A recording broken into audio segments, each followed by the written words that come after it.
Pro. And like that, we back, fellas. This is Unpacked. I think we up to like episode 10.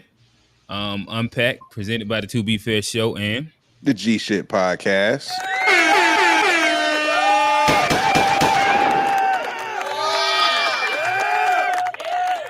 And fellas, I think we got a good one this week. A really, really good one. In which it probably kind of hit home to at least half of the panel. It looked like we talking about HBCUs. HBCUs, have they sold us out? Is college still worth it? I've heard somebody throw this out there. Is the Divine Nine the new BOULE? Some interesting claims. So what I'd like to do, we're going to introduce the panel. We're going to switch it up a little bit. Instead of telling necessarily where everybody can find you at, let everybody know your like if you went to a HBCU, a PWI, no college, just a little bit of your background so we can give context to where our perspective is coming from. So again, I'm Q, host of the show. Went to North Carolina Central University, HBCU in Durham. Truthfully, I did 5 years there. But G went to school, Winston-Salem State University, Winston-Salem, North Carolina, HBCU. Yep. Oh, and as well, I worked briefly at Johnson Smith University as well. Just kind of put in a little context to that. Johnny.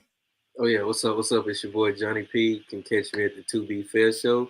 PWI baby, University of South Carolina. Forever to thee. Gotta represent. All right. FBA Trey. You muted, my boy. I went to a PWI, USC Gamecocks. I wish I went to a HBCU, but you said you do? Oh, you jumping the gun a little bit. Hold on. Yeah, we'll get more into that later. Hey, Black. Yo, what's up? Proud HBCU graduate from Howard University in Washington, D.C. I also am employed at an HBCU right now currently, so a lot of love for the HBCU community. Yep. Okay. All right. So again, just giving a little context to some of these deep dives and whether it's all love, whether there's some critiques, understand that a lot of this is homegrown, and a perspective from, I think, G, you worked at a HBCU as well, correct? No, I never worked. Well, at least adjacently. Upward Bounds would have been. It was on campus, right? It was actually like an independent agency, but did a bunch of work with HBCUs because it was college access. So okay. So I'll start off with this question. Trey, you kind of alluded to it a little bit. For whether you went to HBCU, PWI, would you do the same or would you do it differently if you had the chance?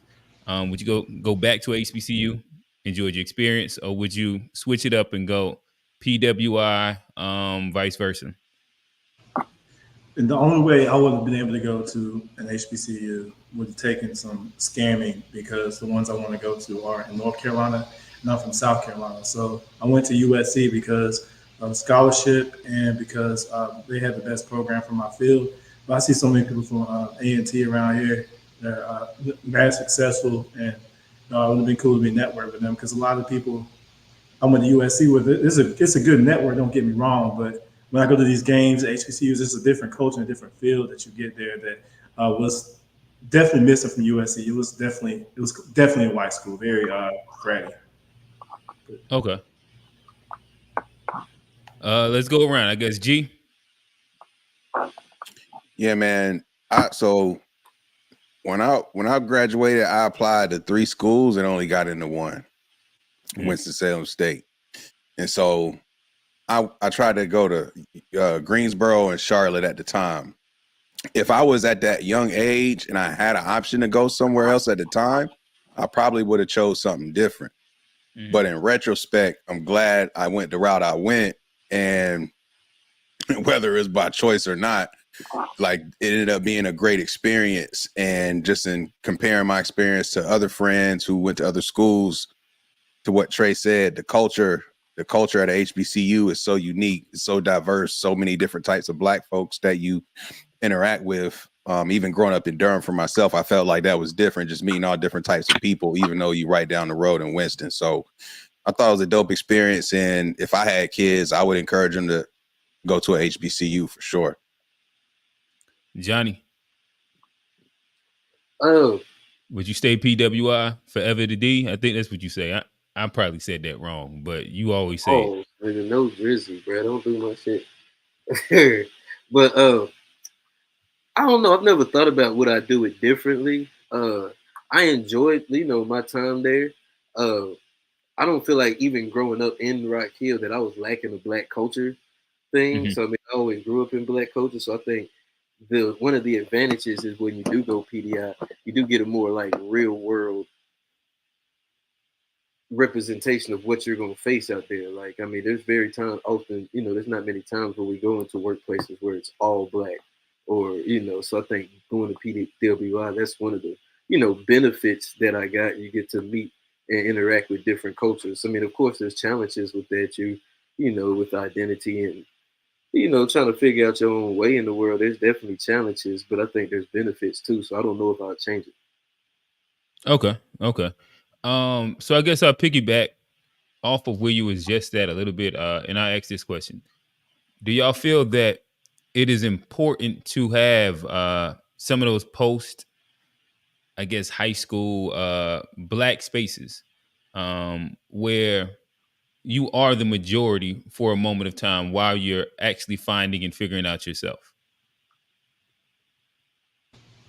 I don't want to jump in, but I want to circle back at some point what John said, where basically going to a PWI teaches you to assimilate, and I think that's part of the problem.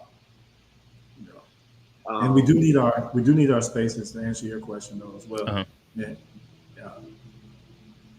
Yeah, I didn't get my spiel on Okay, I'll wait. Oh, my bad. I guess I skipped you. My bad. yeah, on how I got to HBCU. So basically, like growing up, all I wanted to do was go to UNC Chapel Hill and be a Tar Heel. That was pretty Okay. much like all I knew.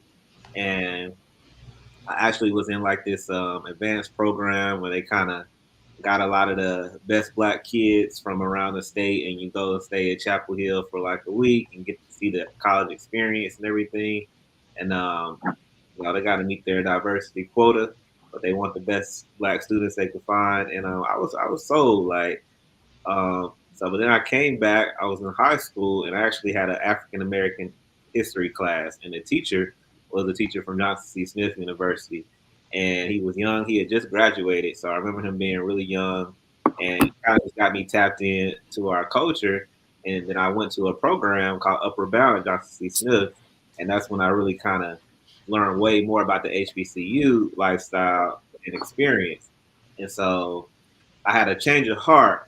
And then I was like, all right, I think I want to go to HBCU. And the first question I asked was, well, what are the best HBCUs? And I only applied to Howard, Clark, and I actually got an A&T, like just at a recruitment affair. Like they didn't even make me apply. They were like, yeah, you're in. Like just saw your transcripts and grades. So had a full ride to Chapel Hill. After they found out I was going to Howard, first it was like a half tuition scholarship. I told them I changed my mind. They bumped it up to a full ride, and it At was Howard? something. Yeah, no, at Chapel Hill, I didn't even really get any money Oh, initially. shit. Okay. But Okay. Chapel Hill was kind of throwing this money at me, and I was like, I knew I wanted to be further away from home. But the thing that got me was I remember being a senior in high school, and you get that question from older people like, what school you going to? Where you going? And I would always kind of say the schools I'm considering, and I was like their reaction when I would say Howard or mention HBCU, they would start talking about a different history, and the excitement was just different surrounding it. And so, I was just locked in on this school. Like it's the best school I had never visited in my life, and I'd already accepted it. And eventually, I did visit over the summer before attending. But it was just something about the reaction I was receiving just for mentioning that I was accepted into this school, and we'll go more into it. Gotcha. And yeah, I guess I give my quick spiel. Where I know me, I was super first generation college. Well, I guess maybe semi because my mother actually went for like a semester to like a HBCU, but outside of that, super first generation college student. Where I don't think I ever thought about college until the like second semester of my senior year. Like literally grew up right off Betty's Road. If you're from Charlotte, you understand what that where that is. Um, and in the community, we didn't have anybody that went to college. Like to be honest, I would say 90% of males in my neighborhood dropped out of high school around 9th, 10th grade. Just the reality of it. So there wasn't like a blueprint or anything that was put in front of me.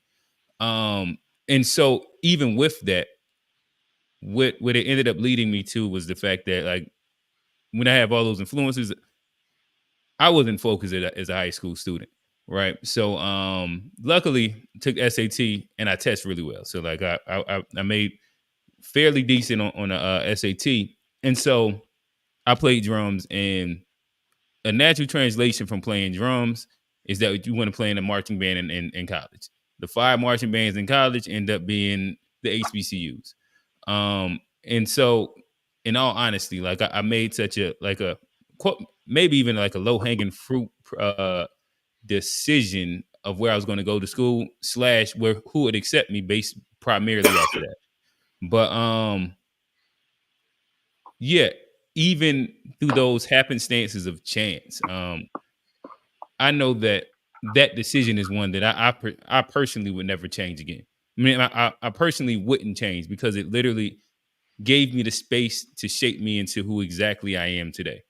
Um, but yeah, like I said, that's my my quick little tangent on it. But Can I respond to Trey? oh, go ahead. Or well, Trey said you said what was your statement again about a simulation?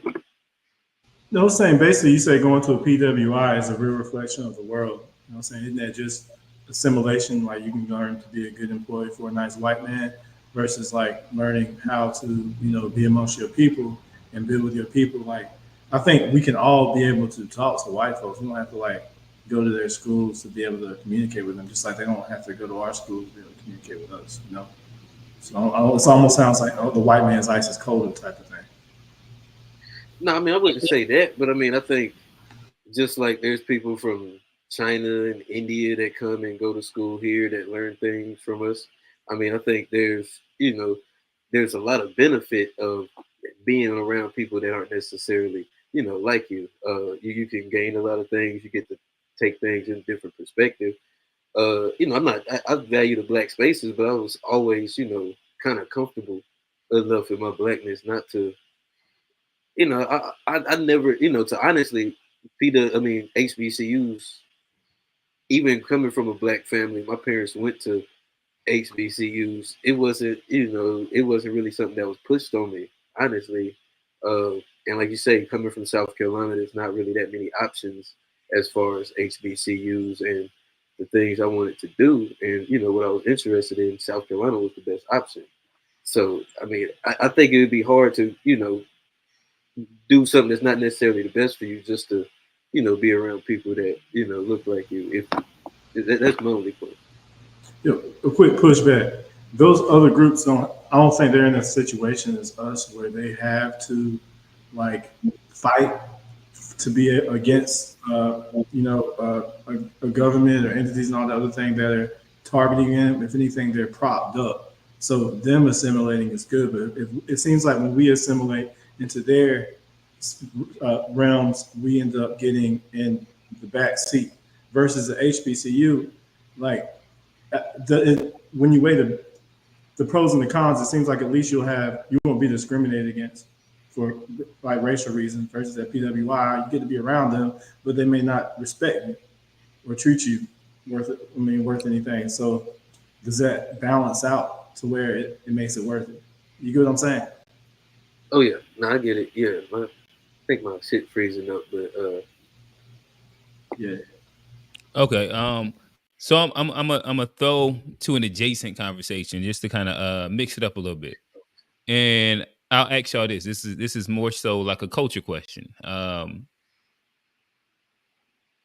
Did Dion exploit HBCU culture for self gain? The opposite is true. They exploited him. Yeah, exploit is a tough word. I mean, I feel like he he brought more exposure, to Mhm. not only to Jackson State's program, but to HBCUs in general Mhm. on a national scale. We've seen games on ESPN and coverage that we haven't seen in years. I think all of us want to rise, man, and I feel like Black people, we have a tendency to want to box each other in. Would it be ideal if he stayed there longer or went to another HBCU? That would be dope too. But you know, I also see his vision of like, I need to get to this bigger platform because it's not only about HBCUs. He has a family too. He's trying to put his children in the best position to win, to get the best competition. So I think what he did, he never had to do. And even if it was 2 years, I think it was a Yeah, I lot. think it was between 2 or 3 years. Might Yeah, have that was a been whole lot of 3 years. exposure. He was paying money out of his own pocket to boost the facilities. We all been Right. us been to HBCUs. We know that we lack in so many different resources. So to have a multi-millionaire coach come to your school, he don't really need your money. He's using his own money to boost you, to boost your cachet. Like their merchandise sales are through the roof. The school gets percentages of that. So you want somebody like him at an HBCU, but when he left, people don't talk about Eddie George, all these other big name Shout out NFL Tennessee players, State. who went to start coaching. He opened the door for them too. Like, hey, this is an avenue for me to start my coaching career. Some will stay, some will want to rise, but most coaches, want to rise in the ranks of coaching to kind of show that all right, I did it on this level, and let me do it on this level, and maybe one day he want to do it in NFL. But the goal is to always keep going upwards. I don't think he exploited them. I think it was a mutual benefit on both sides. And I Mhm. think Jackson State really benefited the most, honestly, from the attention that they Hmm. received. Okay, gotcha. I guess I'll ask this last question. Well, this isn't last because nobody else has responded. But going to what you were saying, how did you feel about the exit? Like his Um, exit. That's been like a critique that I've heard. And maybe it's it's been a while since I thought about it, but it might even be like a critique that I had where going into a scenario where you understand um what the situation is, where obviously HBCUs are typically going to be underfunded. They're going to have worse facilities in comparison to like the PWIs.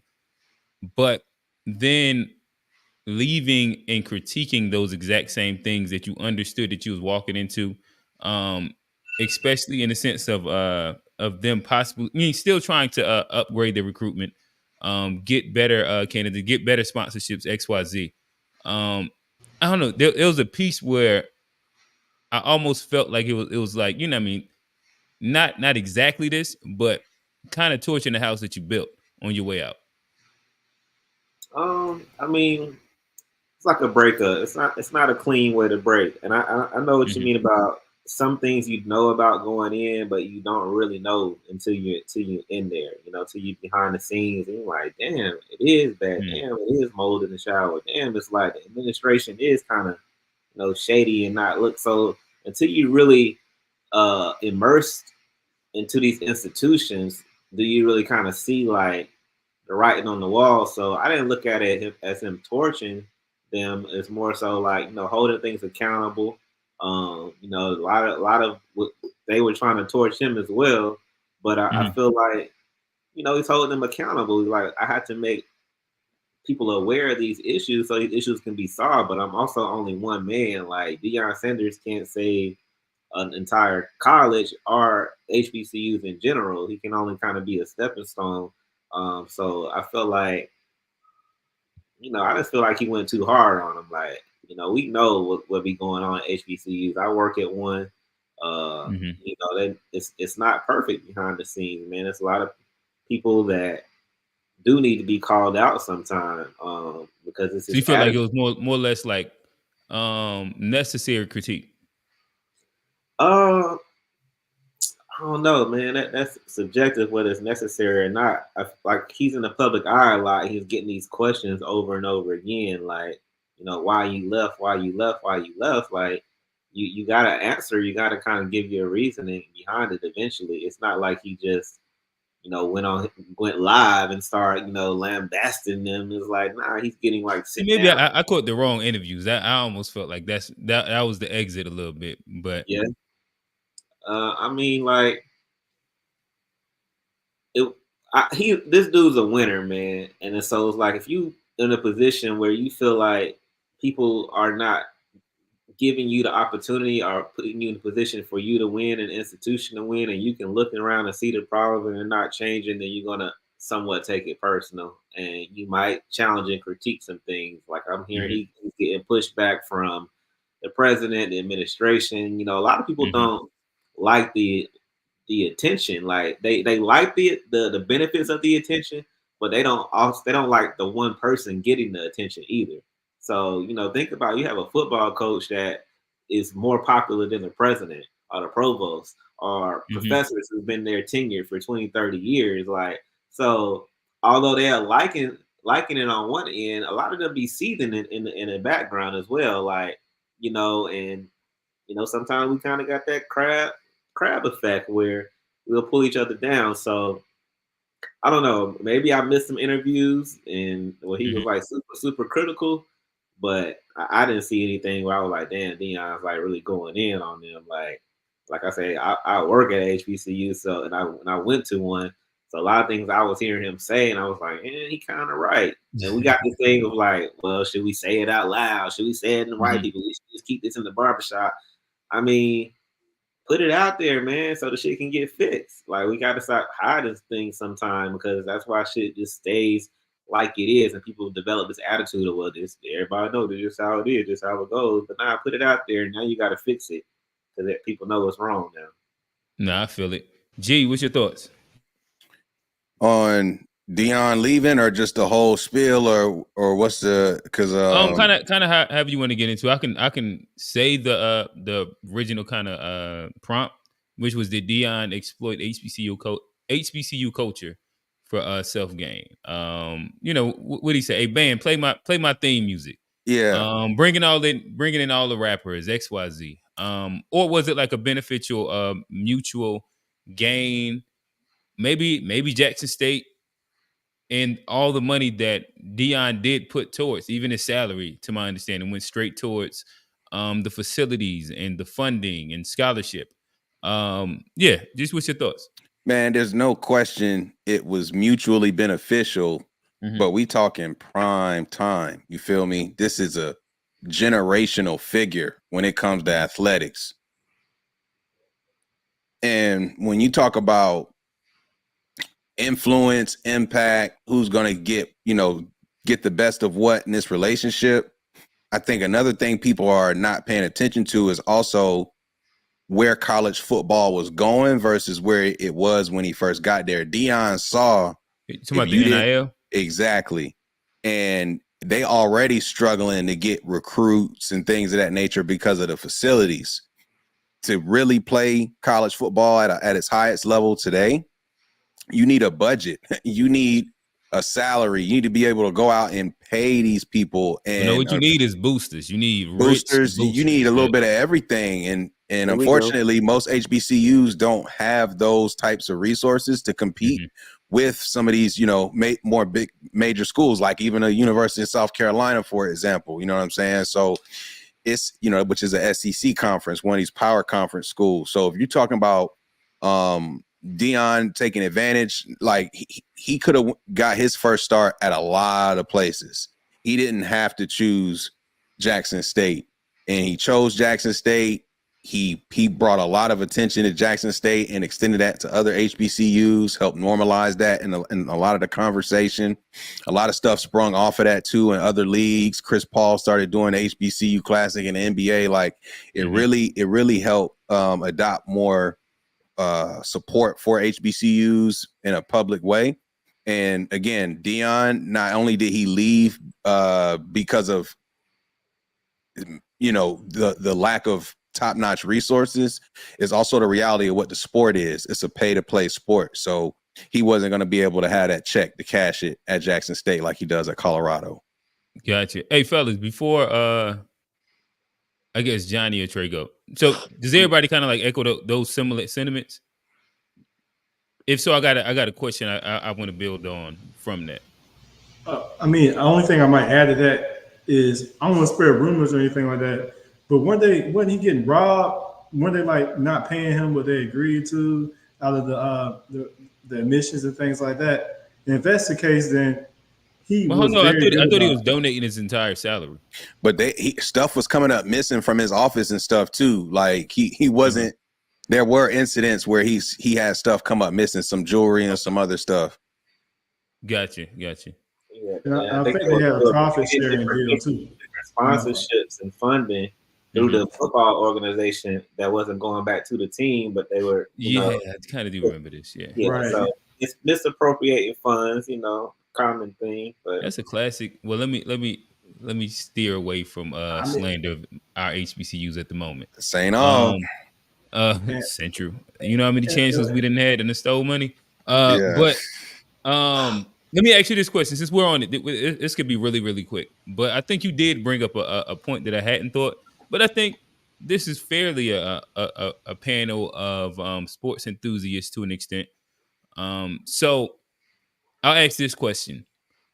Deion's initial push when he went to Jackson State and what a lot of people rallied around was the idea of being able to bring some of these marquee, like he got the best player, wide receiver / DB in his class. I forget his name at the moment, but like the idea of bringing Travis Hunter.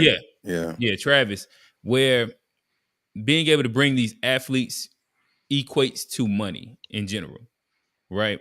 What G did speak about was the landscape of football, i.e., like Nick Saban as retiring, has changed drastically over the last 1-2 years. Where one, it was the introduction of the transfer portal, and then you had NIL that hit. But NIL specifically inside this conversation, do y'all think that NIL has stretched the distance between the opportunity, the ability of HBCU athletics and PWIs? I'll say yes. It absolutely it has. I mean, if you look at not even just like the endowments of some of these schools, it absolutely has. But like one point before I even go on to that, I want to about Deion, what he was trying to do as far as like HBCUs. I think it's something we got to remember when it comes to Deion. He took his kids there, and I think that's something that's very important for Deion. And I think like that's a really big in like that means a lot if like you're willing to invest in that and your commitment, make that commitment to the school, and also bring your kids there. So I mean, I don't think he had really bad intentions for Jackson State. I mean, you can't really have bad intentions if you're gonna bring your kid there. Also, I think his kid had a lot to do with some of the decisions for him to maybe move on to a bigger conference to where you get more TV exposure. That's one of his biggest goals. That's called the Shador right there. The Shador. I'm gonna go with the Watts. They took that from him though, but they definitely took that from him. But I think that has a lot to do with. And if you look at the trajectory of his son's, he is projected first round next year. And I don't think that's by mistake. I think the things that Deion have done are actually working out very well. And I think we're gonna do it. We have to keep that in mind, is that he's also like he's trying to take these black kids. There's two that he got 2 kids there too, and even when it comes to like black people, think about like the opportunities he's given the kids that he brought with him to Colorado, and he's helping make a lot of dreams come true. I think he wanted to do good. You know, he got to Jackson State and saw that he might have been a little handicapped in and handcuffed in some of the good he wanted to do in the places he wanted to go, and he, you know, moved on. I don't agree with the like what you said about like kicking, you know, talking shit on the way out. I don't agree with that. I think, you know, that's a little dirty work, but it's a, you know, it's a breakup. You know, maybe things happen, but I don't agree with the trashing, you know, the school on the way out. You probably have to do that. But I mean, for the sake of your kids and, you know, your family, trying to put them in a good position, I can't blame him for that. And his kid probably gonna go first round next year, so you can't even say he was wrong. Right, right. All right, cool. So I guess let's now pivot. I in some pre-show conversation, I think that we got a really interesting topic, a really interesting segue. It's not even a perfect segue. This is way off from where we was just at. But we're gonna get to it. I had a statement, and I love for y'all to respond to this. Said everything you can say bad about the black church, you can say about the HBCUs. What's your thoughts? Want to add to that, that everything good you can say about black churches, you can also say about HBCUs too, just to balance it out. Well, I ain't That's saying who not as said it, fun. but it sounded like he made an addendum. But That's not as fun. G, what you think? I think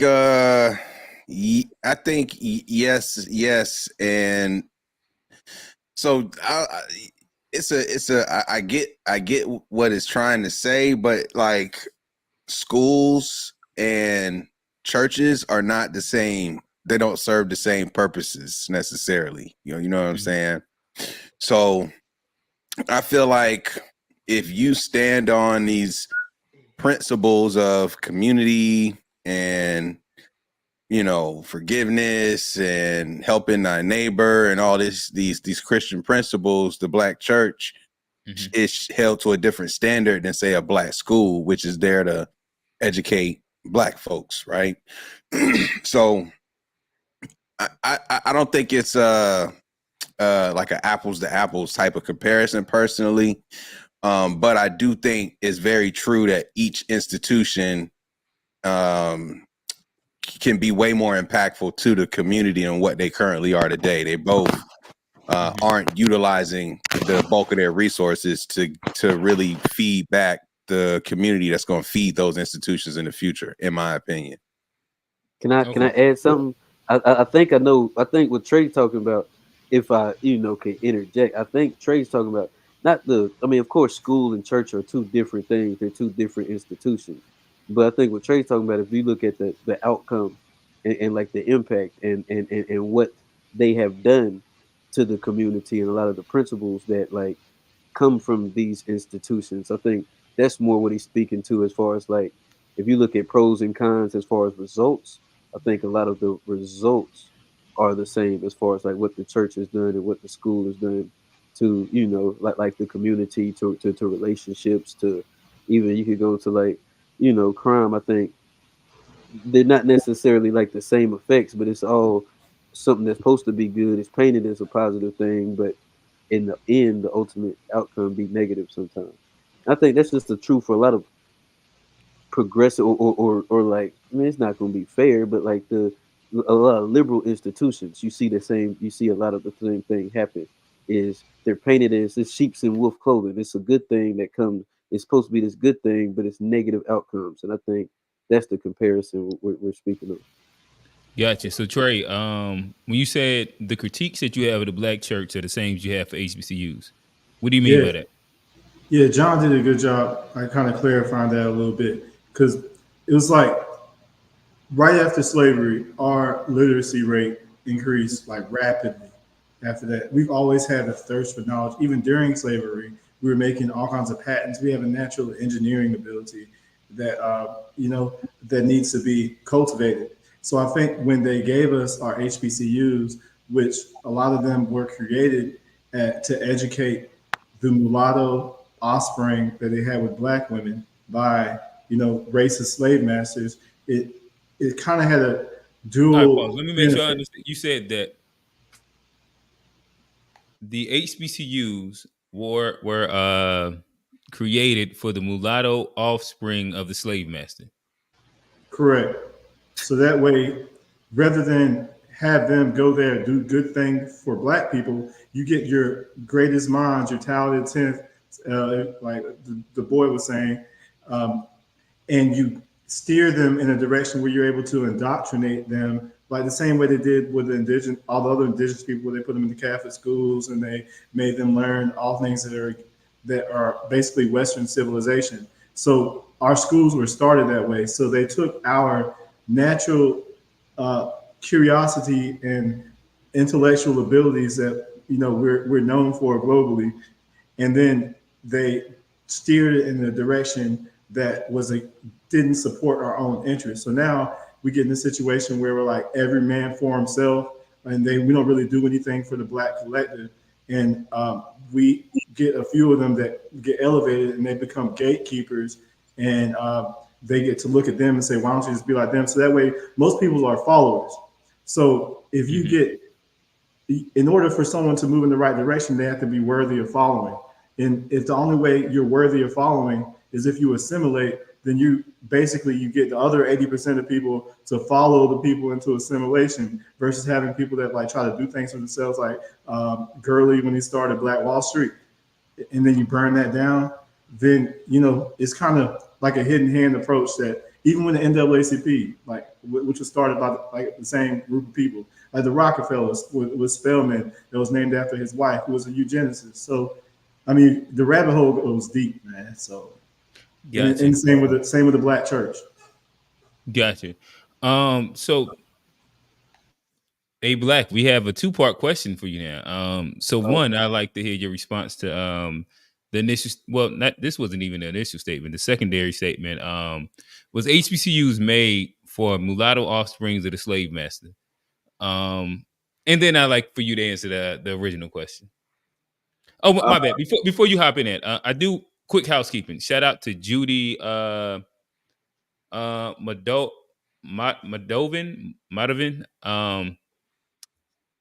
So you didn't put anything in the super chat. So in general, like as a platform, we do appreciate it. But I will say all super chats, so kind of like we will read your actual comment on a live, and we'll respond to whatever your statement is. Again, we're streaming live currently at D2B Fair Show and at G-ish Podcast. There is also Black, you gotta also shout out your Cash App, but within the comments, not comments, the description, we have all of our individual panelists. You see our names. You can match it with the Cash Apps. If you would like to just donate and you appreciate what is being said, if you appreciate H Black and that big H on his shirt and his undying, wavering support for Howard, hey, tip him. Throw something in that Cash App. But H Black, starting off again, I'll repeat the question and then we'll get into the overarching question. Was HBCUs made for mulatto offspring of the slave master? No. HBCUs were created, to educate freed slaves, so that they can educate themselves. So, like a lot of things that started for, most of like Johnson C. Smith around the corner was BOULE University in 1867. The oldest building, one of the oldest buildings in Charlotte, was built by slaves, and I doubt all of them were mulattoes.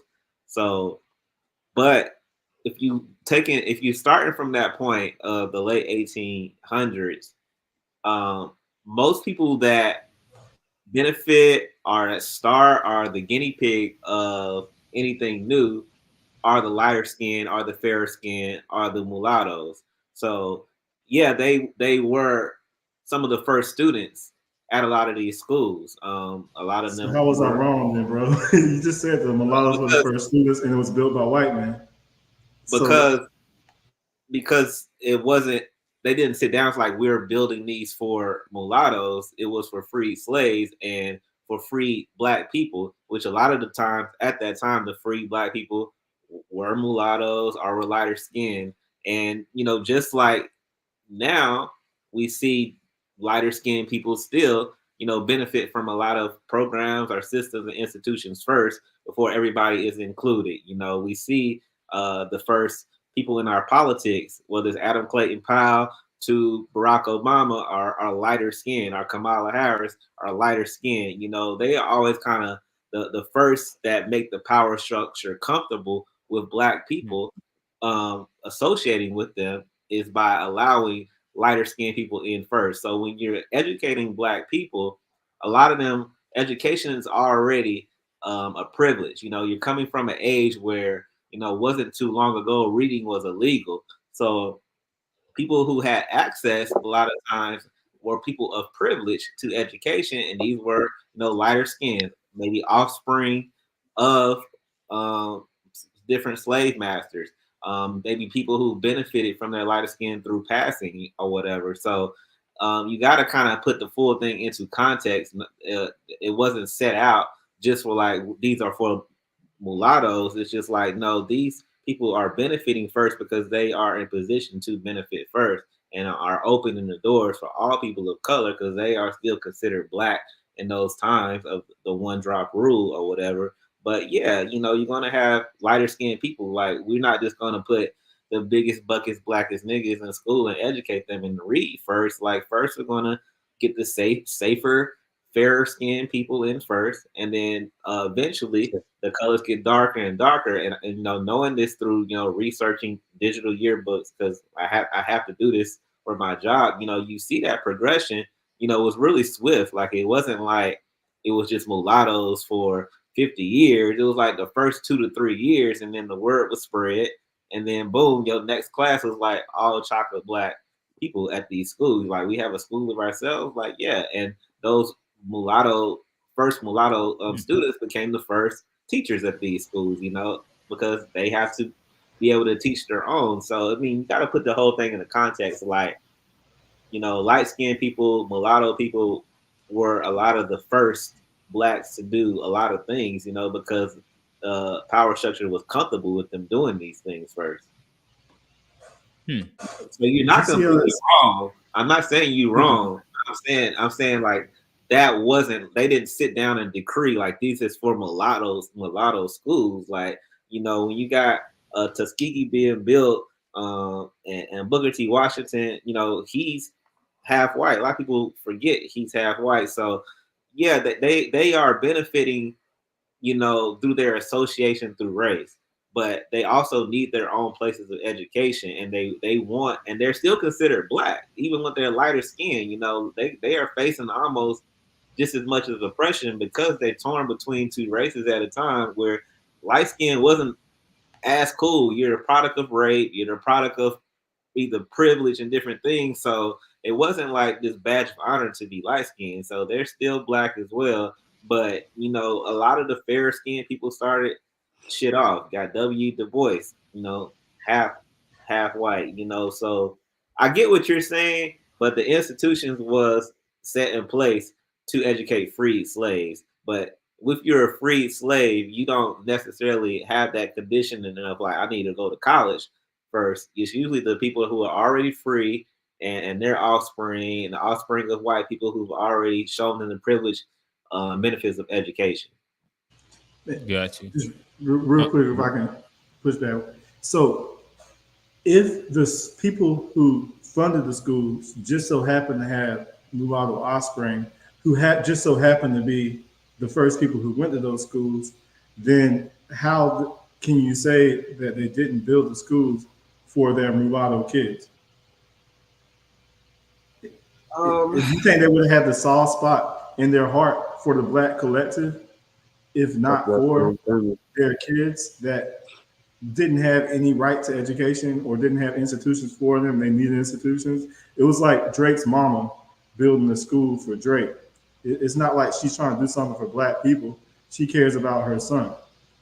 You get what I'm trying to say? Like I get what you're saying, and like I say, it's some truth to it. But you know, some are doing it. They're not doing it just for their kids. A lot of them are doing it for their own name. Like, Out the you goodness of their heart for black people, you think these know, they're doing it for benevolent their white own. men? Like I was a general in this war, General Oliver, our FedScar. I'm a philanthropist. This is a new way for me to be immortalized by having my own school. You know, this is a new way for me to get tax write-offs and tax credit through the government by creating an institution as well. You know, so there's a lot of other reasons, but the main reason was to educate this newly free populace that we have. We need to include them into the workforce. We need to educate them, and we're going to get government funding to do it. Okay, I don't so know. I I could go back, bro. gotcha. So I think that y'all at a perfect spot to kind of segue to the next part. And one again, I'm just learning this right now, to be honest. Man, can I add When it one more comes down comment to like that, for in peace, man? My bad. but Man, we talk about like the Rockefellers, and we know his famous quote where he said that he wanted school was not to teach people. He don't want a bunch of he wants a bunch of workers. He don't want a bunch of thinkers. And then those are the same people that funded our HBCUs like Spelman and Morehouse. And don't you think that there's a connection between that goal and then seeing this Negro class that is educating themselves, and you don't want to get out of hand? So it was like put there intentionally, not out of like any benevolency, just it was put there to serve its purpose to steer us away from empowerment and into the assimilation, the same way they did with the what they call it with desegregation. Excuse me. a black. What am I responding to? I'm sorry. I Oh, was he I was was reading I he was was reading I was reading something about the I'm talking freedom about bill. the intentions. Like it sounds like you're saying the intentions of these white folks was to educate black people, and I'm telling you that it seems more likely that their intention was to control black people and help their I kids. It mean, wasn't like to help us. Why would they do that? I mean, so I can't speak on other people's intentions. Like I can only kind of go off what history is saying. What's their purpose behind it? You know, so you got the Freedmen's Bureau that is going around to create uh, these institutions, and their whole mission was to help people to adjust to freedom. Um, am I going to act like they didn't want some type of control? I mean, I feel like any type of education, for the most part, that is government sponsored, is going to have some type of control mechanism or indoctrination intertwined in it. That's whether it's white or black schools to control your populace. That starts in our public schools. So, um, yeah, there's definitely a control factor, but education is still a way for you to kind of take whatever somebody else is trying to do and make it into your own, which is what we did. So if it started this way, black people still took it and made it their own as far as education when they were fighting against having white presidents. You know, in the 40s, in the 20s, through the 20s to the 40s, when most of these institutions had white presidents and white boards of directors, you know, they fought against that. So no matter how it was established, we still kind of took it and made it our own to educate black people with black education and black culture, teaching ourselves, learning ourselves, you know, having safe spaces for ourselves.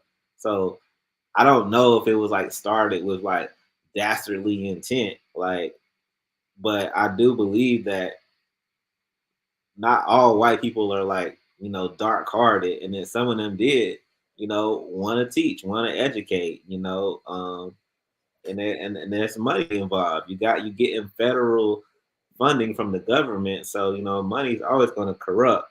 But I would like to believe that there were white people at that time that genuinely wanted to help elevate, you know, this newly freed people. Man, Yeah.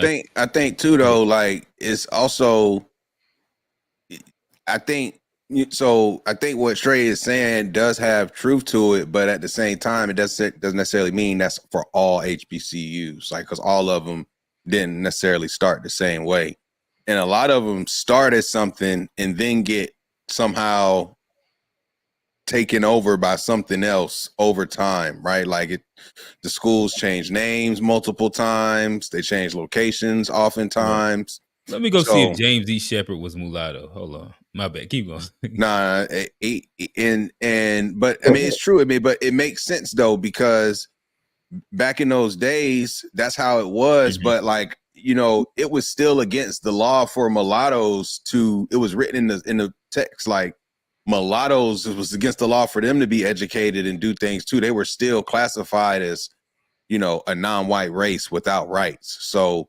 and that's just the unfortunate part of history, in that if you happen to descend from the master having sex with your mom, at that point you might have got a little piece of land or something in the will that other folks on the plantation didn't get because you were blood tied to the family, right? That happens all over the place, where the descendants of the master, those light-skinned folks, actually get some resources that they can build on, and then others who are on the plantation don't. So I do think there's some, you know, truth to what Trey is saying, but ultimately I think all of these colleges do us a disservice in the same way, in that they're not necessarily promoting innovation and creativity and real learning. They're trying to create robots, if you will, or trying to create structured people in society to play these roles for their benefit. So I agree with like a lot of overall points. I just don't think every HBCU fits under the same umbrella. Gotcha. Makes sense. Johnny, you want to round us off? I mean, it does kind of it makes sense, like let's say, as far as like the origin, and like I say, I mean, even me, I'm looking at result. I mean, like we're the most divided at the simultaneously while we're the most educated, and it has to me, there's something, you know, to be said about these institutions. And, you know, that's just, you know, kind of where I'm at. I think it's a results based thing. I don't think you look at the results, they've been beneficial to us. Gotcha. Okay, all right. So I guess as we segue into it, and it can almost go to the clickbaitable title, where it asks the question, has HBCUs sold us out? But it actually lands closer to where y'all was at, where, again, like I said, I didn't really know the mulatto history of like a lot of the early HBCUs. Again, like Central, I can't remember. Damn, that's crazy. I can't remember off the top of my head. I know it's 1913. But that was a little different. So like James Shepard, he like, it's not a specific mulatto background to that, but there's HBCUs that have a history early within, not early, but within the 1800s, where it almost but makes sense. And it does end up leading us into the idea in the conversation about funding. And I know maybe this was like 2018, somewhere within the Trump administration, and we seen the picture of a lot of HBCU presidents at Trump's in Trump's office. Later, we hear Trump has funded permanently HBCUs inside XYZ, right? In which there was some critique to it, and there was some rejoice to it, depending on where you stood inside the specific space and your thoughts on him, and if this was an idea for a photo op or exploitation, XYZ. So I'll ask the question first. Well, matter of fact, I'll just ask like your general thoughts. And maybe I'll start with Trey, not Trey, but G. Because I know you also have a little bit of a perspective on HBCUs and their lack of funding and what that might lend them to maybe do or not do in the idea or guise of maybe even exploitation for a presidential candidate or in benefit of them and the institution. G. Yeah, I mean, a lot of these HBCUs, man, a lot of their funding, because they don't have the endowments, they got to play nice with who's cutting the checks at the end of the day. And it's just an unfortunate sort of like I don't want to say like pony show, but it's just like nobody's really trying to support HBCUs in the government. Like nobody's really trying to make sure these institutions can thrive, in my opinion. You know what I'm saying? And regardless of whether it's Trump or whatever president, they can keep throwing us these crumbs. But the reality is that these HBCUs, the bulk of them, the government ain't coming to save nobody, right?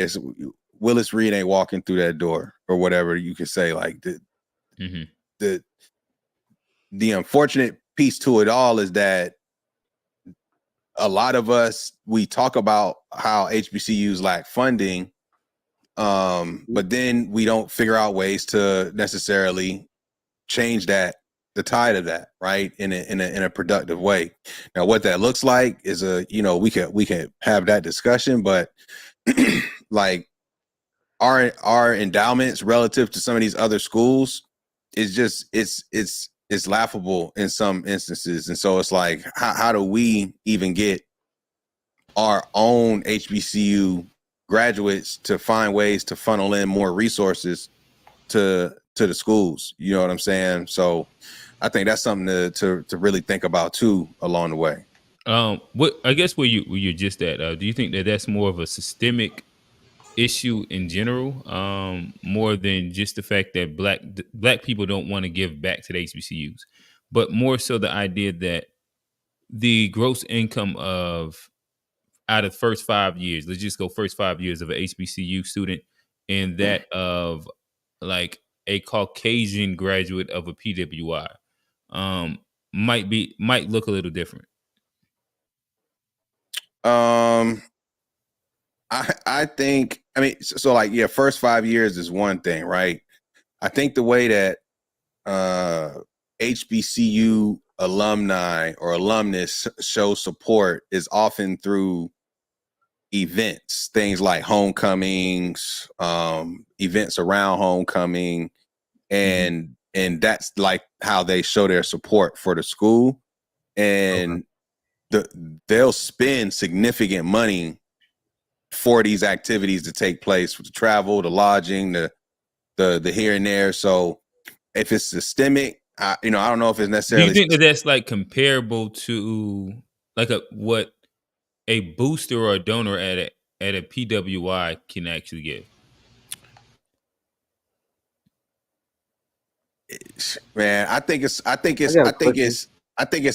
there are some so like, like a Stephen A. Smith, for example, a Shannon Sharp, for example. These are people who both went to HBCUs.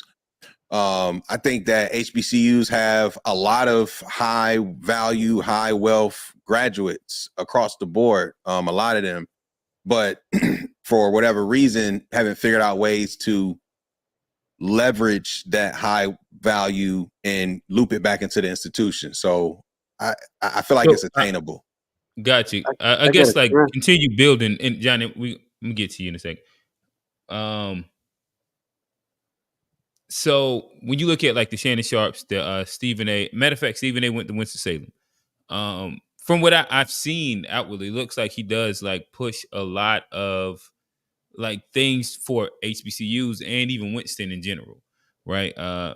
But if you was to compare that again, we'll go with a state PWI, UNC Chapel Hill. We'll just go with that, right? Yes, that's state PWI.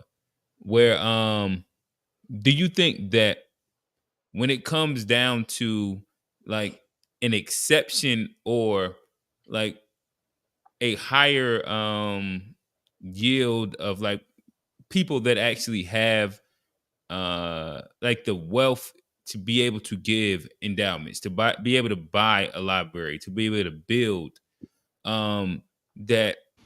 that's a fair comparison where, you know, like, No, I don't think it's fair because you're talking about a Thank school you. that's tens of thousands of people going there at a given year versus a school that might have a couple of thousand students in attendance per year.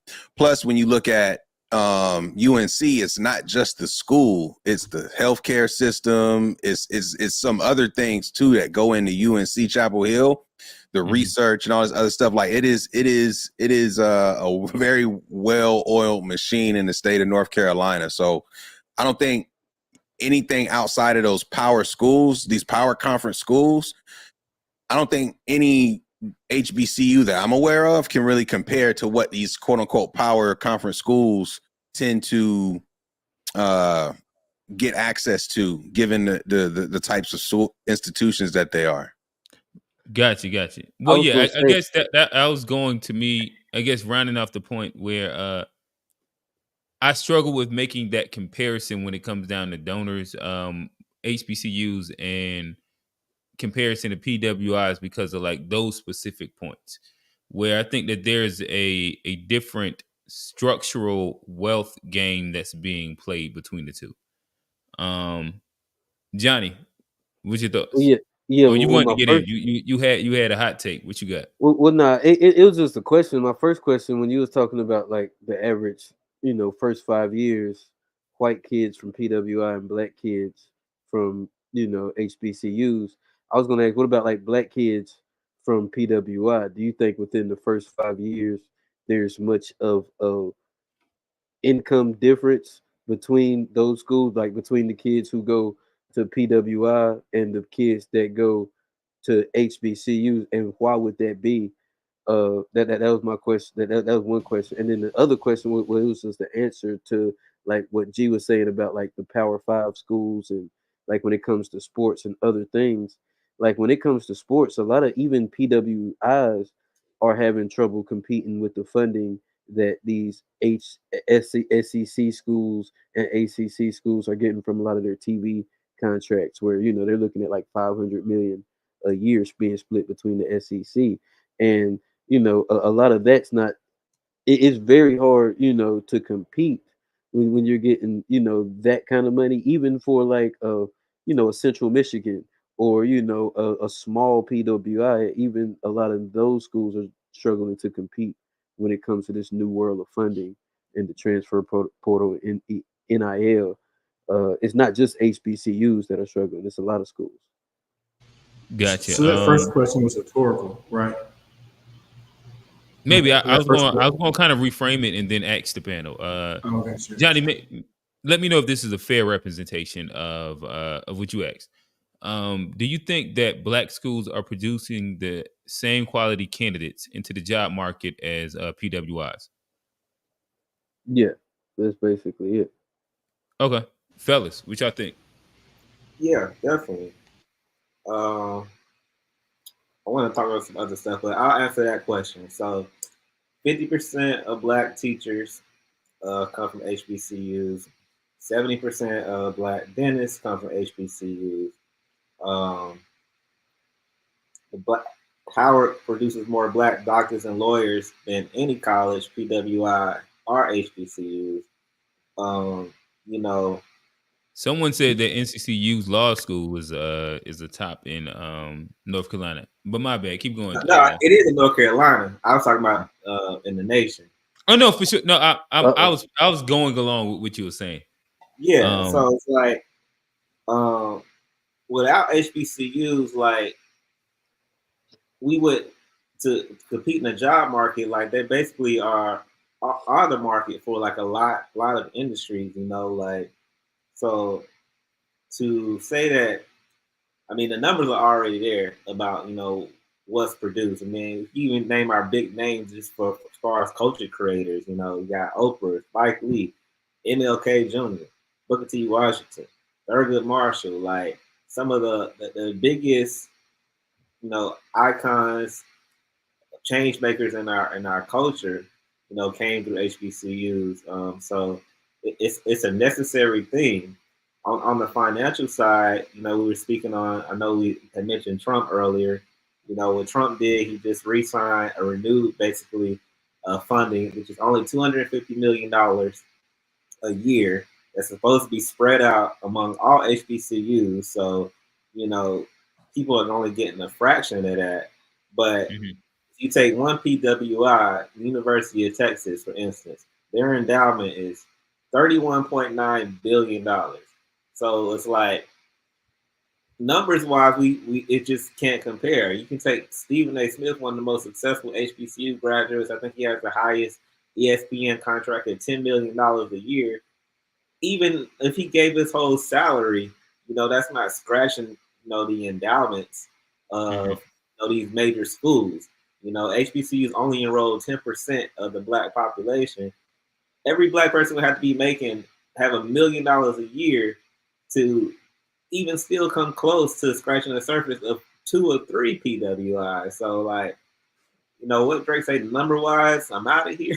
It's like, we just can't really compare. We don't have the student body population. John C. Smith, #1 private school in the state, one of them, our student body just went over 700. Yeah. 700. Like, so it's like you comparing that to student bodies of 17,000 and stuff like that. It's just not comparison. Like we all have to be making well over 6 figures to and be donating 30% of our salaries to help fund these HBCUs, and we're just not doing that. We have successful people and stories, but we also know people who are still, working under market rate and who are not making 6 figures yet, and they are graduated, they're smart, they are intelligent, and it's not because they went to an HBCU or PWI, it's because they live in America. And like, you have PWIs who are getting endowments and grants from oil companies, from major figures. And we kind of we scrapping. We get a little check here from Wells Fargo every now and then. Wells Fargo gives John C. Smith like $2-3 million a year, and they give UNC Charlotte like $40 million.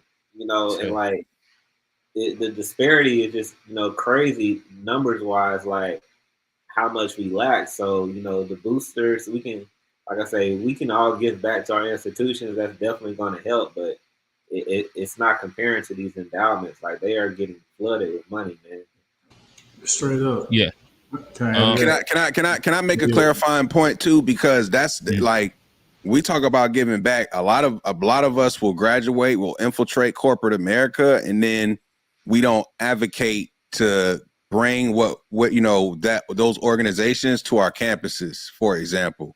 So like, a lot of us will find success in whatever the field is and reach even a level where you have significant influence, but then that same company isn't recruiting at your school, for example. You see what I'm saying? Like, that's little things like this can be changed, because that's where a lot of the money does come from, more of like those bigger corporate entities or those private equity sort of firms, things like that, where you can get those types of volumes of money. It's not just going to be from the individuals like pockets. It's more about how these individuals infiltrate these other powerful institutions and then don't use that influence to redirect some of those funds back to the HBCUs. And can I make a clarifying point? Because like my question, I wasn't trying to insinuate that PWIs are having better candidates, but my only point was, like, with the candidates that are coming out of, I'm gonna round it back because it was a bad question. I see Quinn over there. I'm just asking questions that y'all ask. I'm round it back, and I'm gonna say, like, so there is the HBCUs. There's a lot of success. There's a lot of stuff. Candidates. You said the doctors. There's lawyers, politicians. G's talking about people working up the corporate infrastructure that have all come from these same institutions. Just like if you look at, the PWI, the same way they get a lot of that funding is through the same, people work their way up. It's on a larger scale, but what do you think we would need to do, or what would happen in order for us to maybe play that game a little better, as far as bringing in the corporations, or maybe even getting black people that maybe not even went to HBCUs to start donating to some of these endowments, if they're going to be beneficial for for the betterment of black people at large. I think the name of the game is, it's a capitalism game. It's like, how can we maybe help some of these endowments bring in more money? Because if you look at, black people, we spend a lot of money. There's a lot of money that goes out of our communities, and it's like, how do we, keep that back within our community, and what can we do? That, man, this sounds kind of more like the whole Weezer's our own worst enemy type of thing. Because if Are we we all not, agree though, that Trey? Are we not? no, we're not our own worst enemies. Did we enslave ourselves? Did we Jim Crow ourselves? Did we burn down our own towns and lynch ourselves too? Are Have we we constant? Are we running? self-sabotaged? Have we Are we have, have running the we have prison we held systems? ourselves accountable for a So, lot of the so when you, things that we've but gone when you on? say I when mean, you there's say a we're lot our of worst stuff we enemies, could add. you're saying we're worse than the KKK, and you blaming yourself for your own situation that was put in on other people, and Hey, Trey, if you you're don't you're, accomplish something, Trey, if you don't accomplish something, whose fault is it? Is it them, or is it you? You you're hold yourself shielding our accountable. enemy from You blame by hold. blaming yourself. No, It's like if I, I'm you trying sound to. like an I'm trying. abusive ex-wife, bro. It's like he only Okay, beat me Trey. because Trey. Okay, I'm he just. only beat me because I said something wrong. That's why he beat me. Like, But that. bro, But Trey. But that's a Trey. But victim Trey. mentality, bro. But Trey. If like, I ain't even gonna make it personal. But if you knew somebody in that situation, wouldn't you tell that person to leave? And wouldn't you like put the onus on that person to put themselves in a better situation? If you didn't accomplish something, if I don't accomplish something, do I turn around and blame Leave and everybody do else, or what? do I Leave and look go at where? myself and say I need to be better? Like Leave and that's go where? Because it's almost like you're arguing that you said something about quality of the candidate. Quality of the candidate is not the main indicator of their income. It's because of our structure of our economy under this white supremacist system. Like that's why we need reparations. We need money because right now 80% of the wealth is locked into white society. So it's locked in. And it's been that way because of slavery and then the corporations they built and the wealth that they got off of our free labor. These universities were funded by slavery and they were built with free labor from slaves. Like the Harvard endowment, the Yale endowment, all these endowments, they didn't come from outworking us or doing all these things that you said we need to do. They came by taking and then not, allowing themselves to just play by the game. This whole thing, playing the game, you cannot play the game out of white supremacy. You have to demand equal treatment, and it's and you impossible. think they It's okay, so what's the, I mean, like, if we gonna go there, then are they gonna give it to us? No, we need to demand it. We don't need to vote for anybody else unless they're talking about reparations, ending qualified immunity, or race hate crime bill. We don't need to vote for abortion and LGBT because it seems like right now we're perfectly content in giving up our vote, and our power, and our voice for issues that don't help us. We went left, but As y'all are still left, I got a quick question before we get back on back for Trey. So given what you just said, is white supremacy or Africans the biggest threat for black people? I'm just trying to understand like this FBA thing that I keep hearing y'all say. Some of y'all just be like Africans are the worst threat, and then you just said white people and white supremacy was. Can I get That's a clarifying answer really quickly? that's like asking what's the bigger threat, nuclear weapons or the white supremacists that own the nuclear weapons. Like Oh, my bad. Say this again. Let me hear where you're going. that's like that's saying what's hilarious. the bigger threat, a nuclear weapon or the white supremacists pushing the button on the nuclear weapon? Because the white If I'm supremacists, beside if I'm beside that white man, I'd give me that. Like, if I'm beside the white man pushing the God button, damn. then you'd be right where you want to be But like you in the okay. big house. All right. Again, just some comic relief if you may. But we did get close enough to call me a house, by where I the way. kind of wanted to go to in the conversation. A Black, you said that Johnson C. Smith, you said it's one of the bigger private schools in North Carolina. I want to make sure I was saying it's ranked as one of the best private schools. best private schools. Okay, all right. Is So it's it? ranked as one of the best private schools. So What's the tuition on that motherfucker? I understand that there's a critique of public versus private HBCUs. So I'll use this as the alley-oop. And again, allow the floor for the conversation. Trey, we'll start off with you. But my bad, I was looking up the Howard. You said the best school, like private schools in the nation, or the best? That's not what I. My No, bad. I don't think that he said that about Howard either. He was talking about he works at John C. Smith, and he said that in North Carolina is one of the best private schools. But again, critiques public versus private when it comes down to HBCUs. I've heard words like BOULE get thrown out. I don't know, Trey, what you think? I mean, it goes back to the control thing. At the end of the day, if we don't have the funding, because 80% of the wealth is locked in the white society, Black wealth is trending to zero, I think, in like 40 years, and we don't advocate for ourselves to get these funds. Instead, we vote the fund for non-Black issues. And I'll tie that back into the BOULE, because the BOULE, again, those are the gatekeepers who they have like this.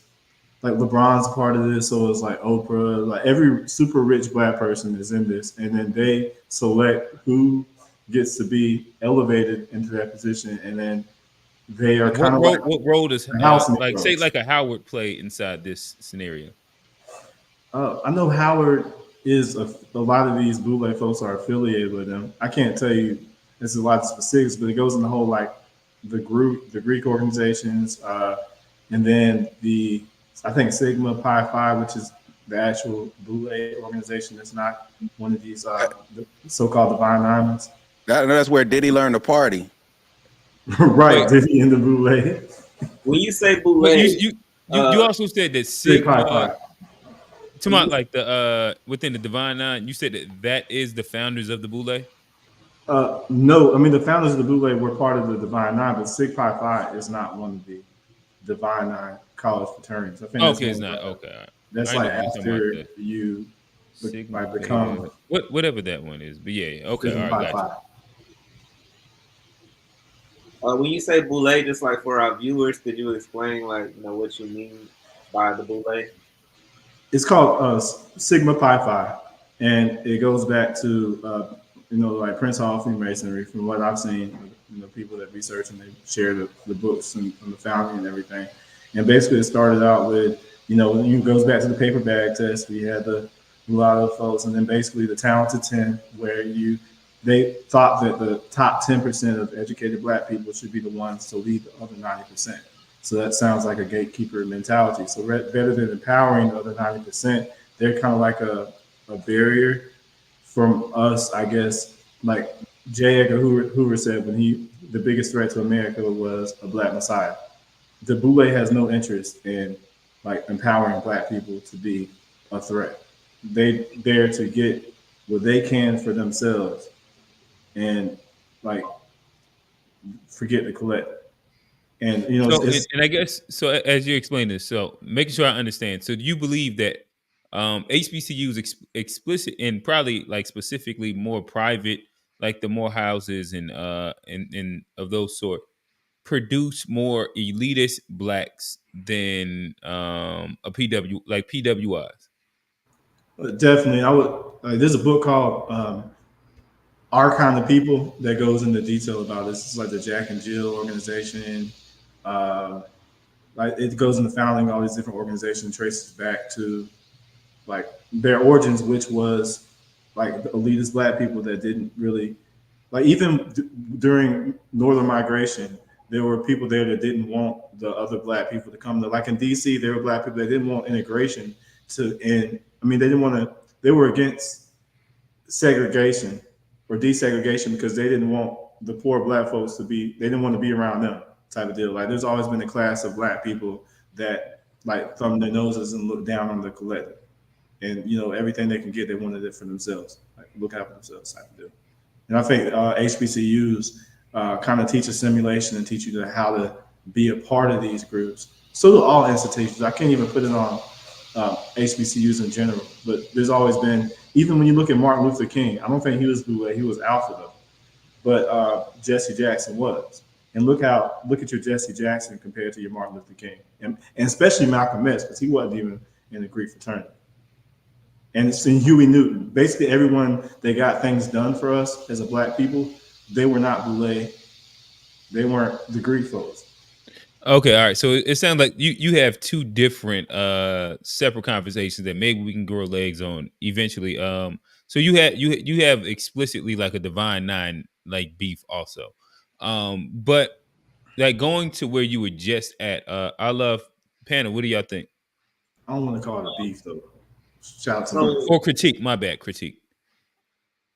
When I was the BOULE to me and the Talented Tiff, the BOULE was always, well, we gotta specify the black BOULE because the BOULE is originally a white organization, but Sigma Pi Phi. the Talented Tiff was to promote empowerment. It was like, we only a small percentage of people that are having this access to knowledge, that are getting educated. It wasn't about gatekeeping. It was about going out into rural communities, making sure that we are taking back. We're going back teaching in our own communities, creating business in our own communities, and we are being a safe space for each other to exchange information and ideas. So, going to Howard, we always say that it's two Howards. There is an elitist side, and that side usually derives from students who come from white communities, who come from suburbia, who were pretty much entrenched into white supremacy, assimilated, and a lot of times Howard coming to HBCU is their first black experience, and so a lot of times they bring a lot of those white structures and white ideals to the school, creating these organizations. There is a lot of gatekeeping. There is a lot of replicating, white organizations and institutions. And then you have the other side of Howard, very Afrocentric, very radical, very against that. And, these sides are always clashing, even today, even when I was there. When we graduate, we represent the school as a whole, and support it as a whole. But when you're there, it's definitely a distinct two sides of the elitist black person who is only out for themselves, and that black person who might be first generation, who might have struggled to got there, who the first person to ever go to a top Ivy League black school. So that contrast is definitely there. But hey, Black, can I ask you something? okay. Like, cause me and Trey have had this conversation when it comes to like, when we talk about a talented Tiff and like gatekeeping and that being like, the trickle. It sounds like trickle down economics. They gonna give them this, and then they're supposed to come and gatekeep, or they're supposed to come and like, be the saviors for the other 90%. That sound in theory that sounds good, but like what we know about trickle down economics, it's very easy to control that 10% versus trying to control that 90%. And what my question would be, and me and Trey talk about, like, until we hold that 10% accountable, the other 90% is gonna always be kind of, left out in the wilderness. And you gave a specific example of that like what happened at your school. And I want to ask, like, how you said it's two Howards. How does each Howard hold the other Howard accountable when it comes to issues, or when it comes to like when you leave campus and it's amongst alumni? How does that work when it like if we gonna focus it down to just Howard University? How do the two Howards hold each other accountable? Well, for one, like I say, you coming from two different spheres of the spectrum of black people, so you learn from each other. You learn from the black elitists. You learn from the black hood person, and you kind of pick up the both sides. The motto at Howard is leadership for the global community. So they instill in you from your freshman year is that we're going to pour all of this into you for you to go back to your community and give everything we gave to them, so that everybody is essentially a Howard student.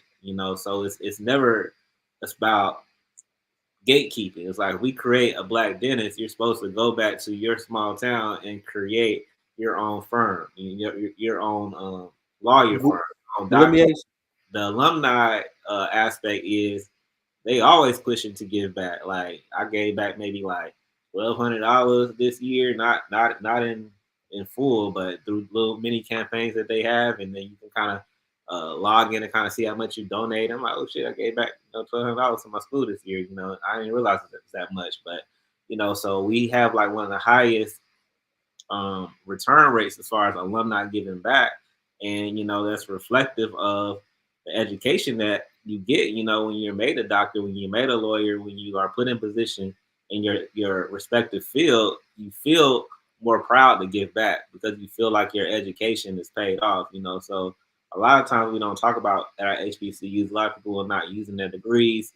They're not really fully benefit from their education, so they don't really feel like giving back. Let me. Can I Gotcha. add Okay. a couple Okay. things? Can I?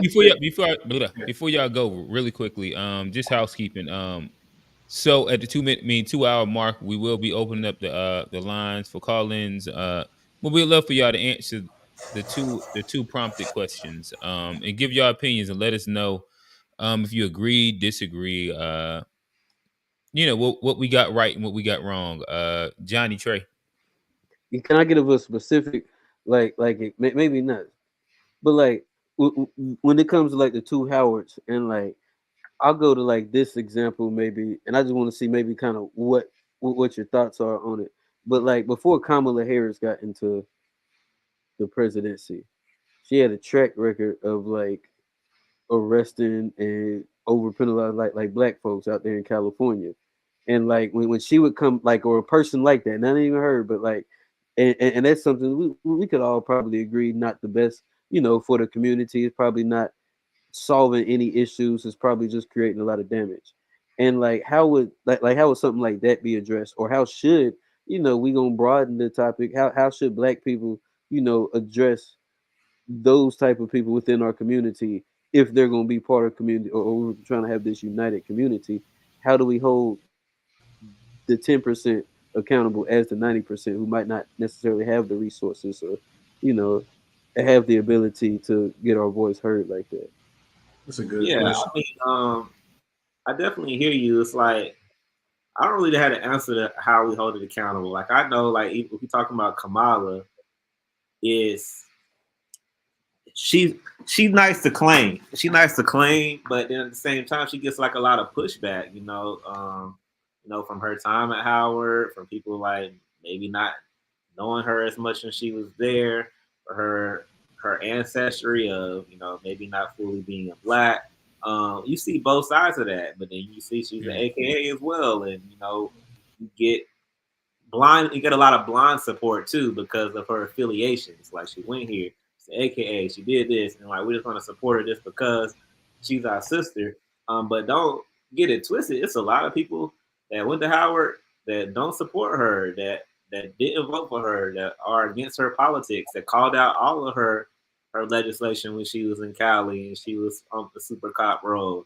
That don't like that she's married to a white man and don't think that she's going to do anything for black people because of that. So like when I say it's two sides, like it's constant, almost infighting, but they don't really promote it to the world. Like we're not gonna like what's the word, fight in front of company, you know what I mean? But we always hold it accountable. I don't know if you know that I run another page called Vintage Howard Youth.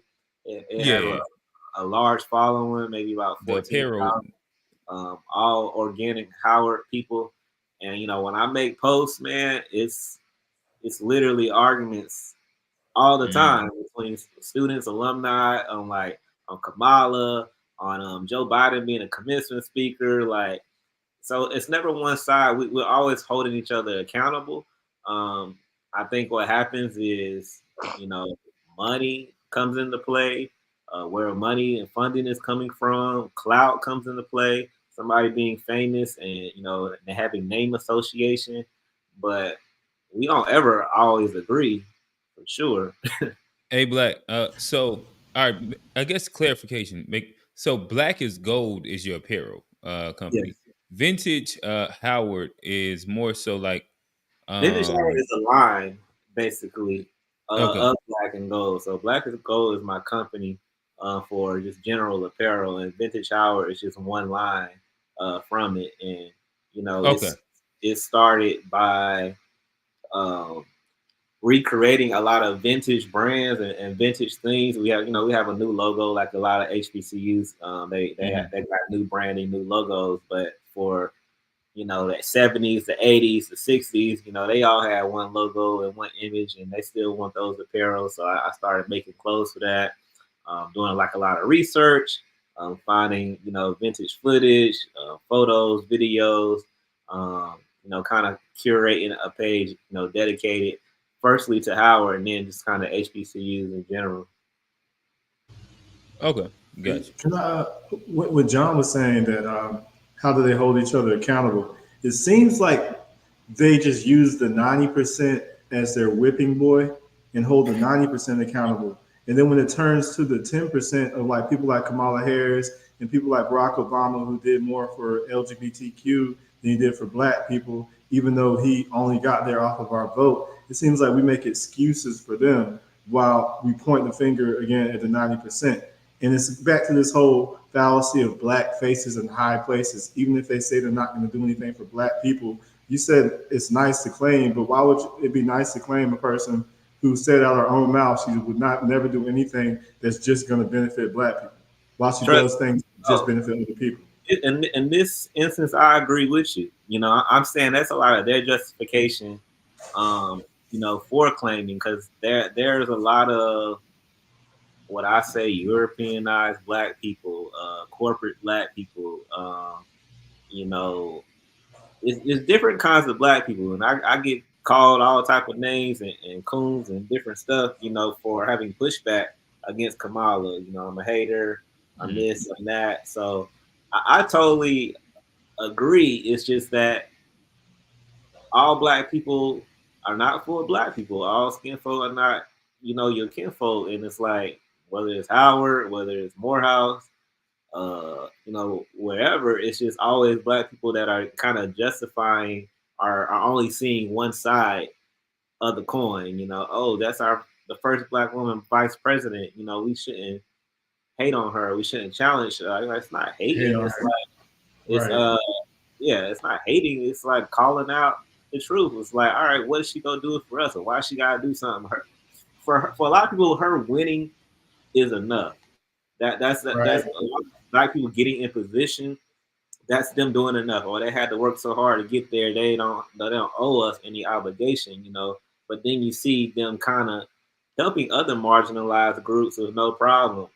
But when it comes to Black people, they can't. Her famous quote: "She can't just do nothing for Black people." Like, I posted that on my Howard page, and I got a lot of pushback. People saying they're gonna unfollow me and everything, but I don't care. Like, I'm gonna play both sides. I also made like $40,000 selling her T-shirts. Like, so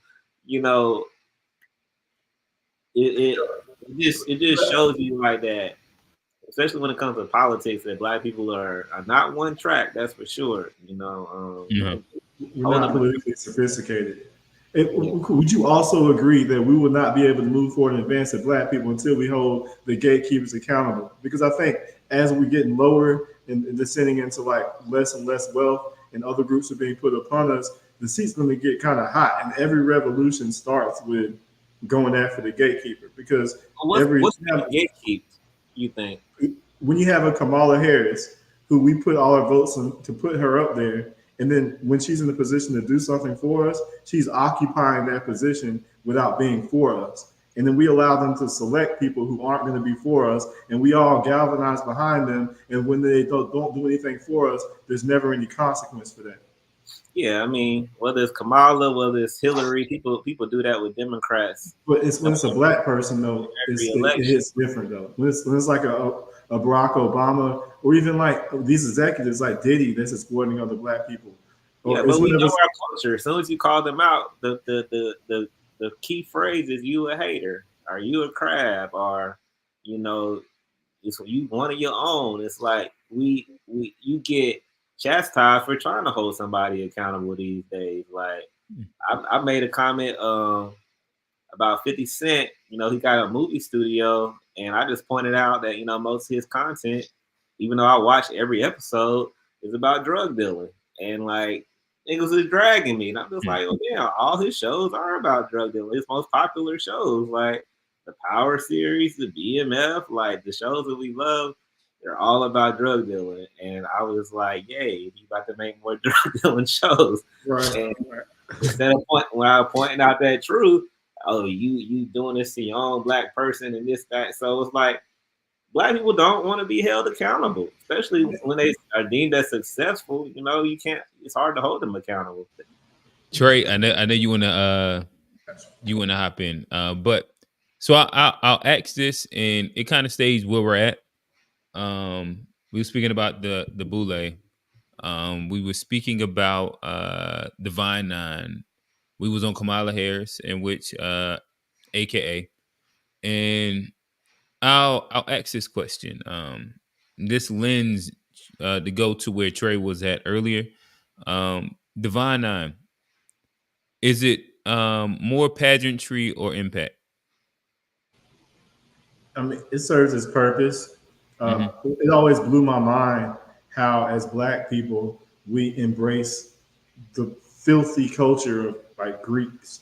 Like we all know about the disgusting things they did, like especially like with children, you know, and all the dress wearing and basically everything that we have to do, all these humiliation rituals and stuff like that. It's all the stuff is we know Greek for. If you look at the art on the Greek wall, like the Greek art, it's all nudity, disgustingness, like weird sexual acts.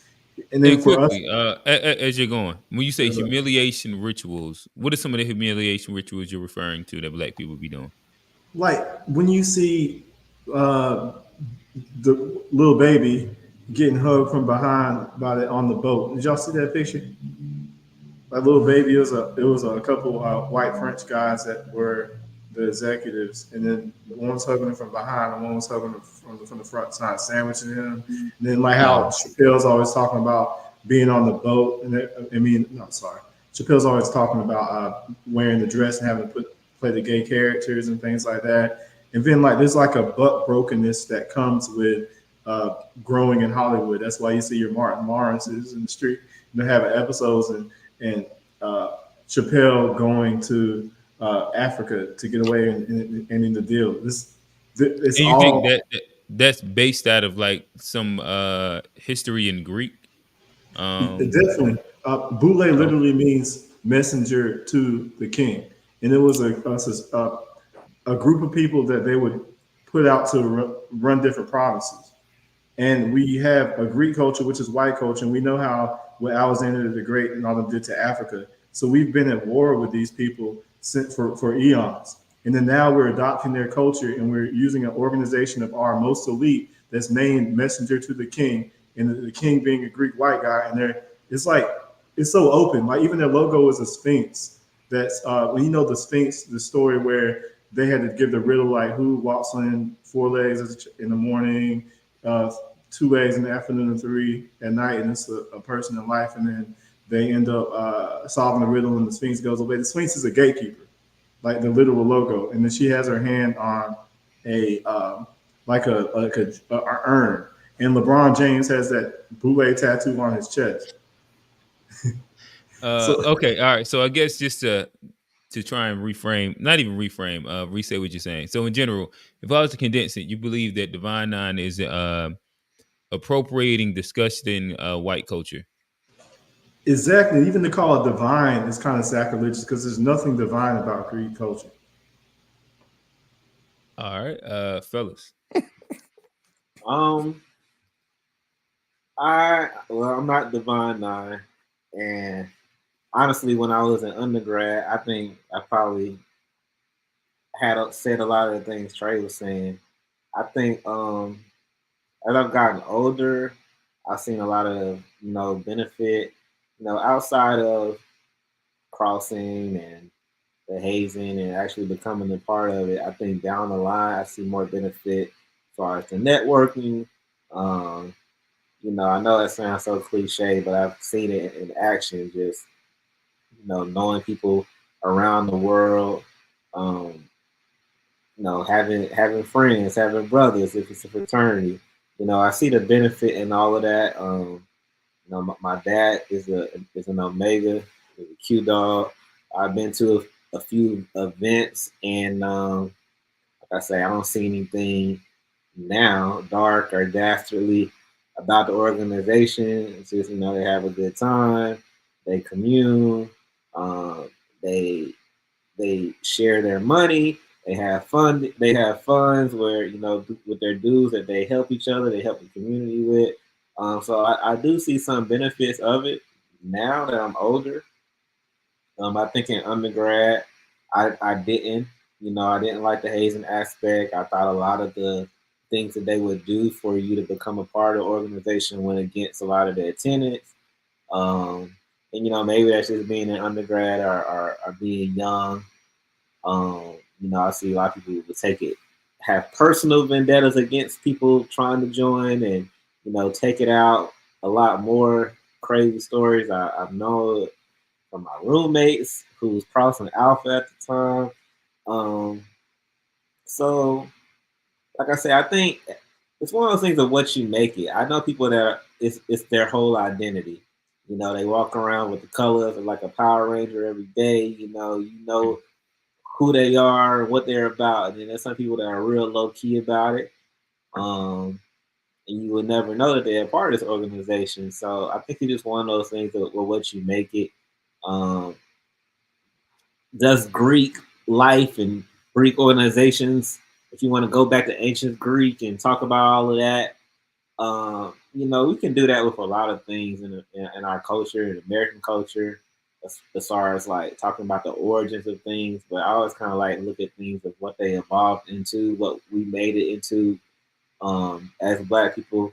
We replicated a lot of white organizations because we couldn't be a part of it. We were excluded from a lot of things.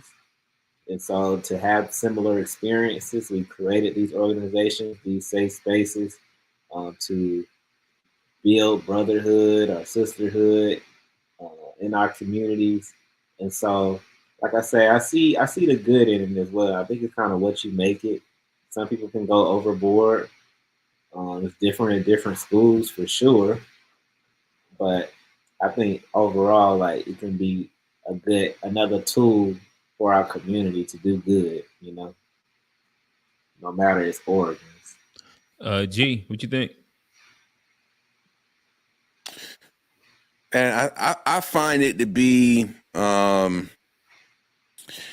like so I find it to be more divisive than unifying personally. I like, to A Black's point, right? Like I do think if you join one of these organizations, there are some benefits when it comes to networking and so forth, right? But if it's about Black people, then you should look out for Black people, not just people in the organization, so to speak.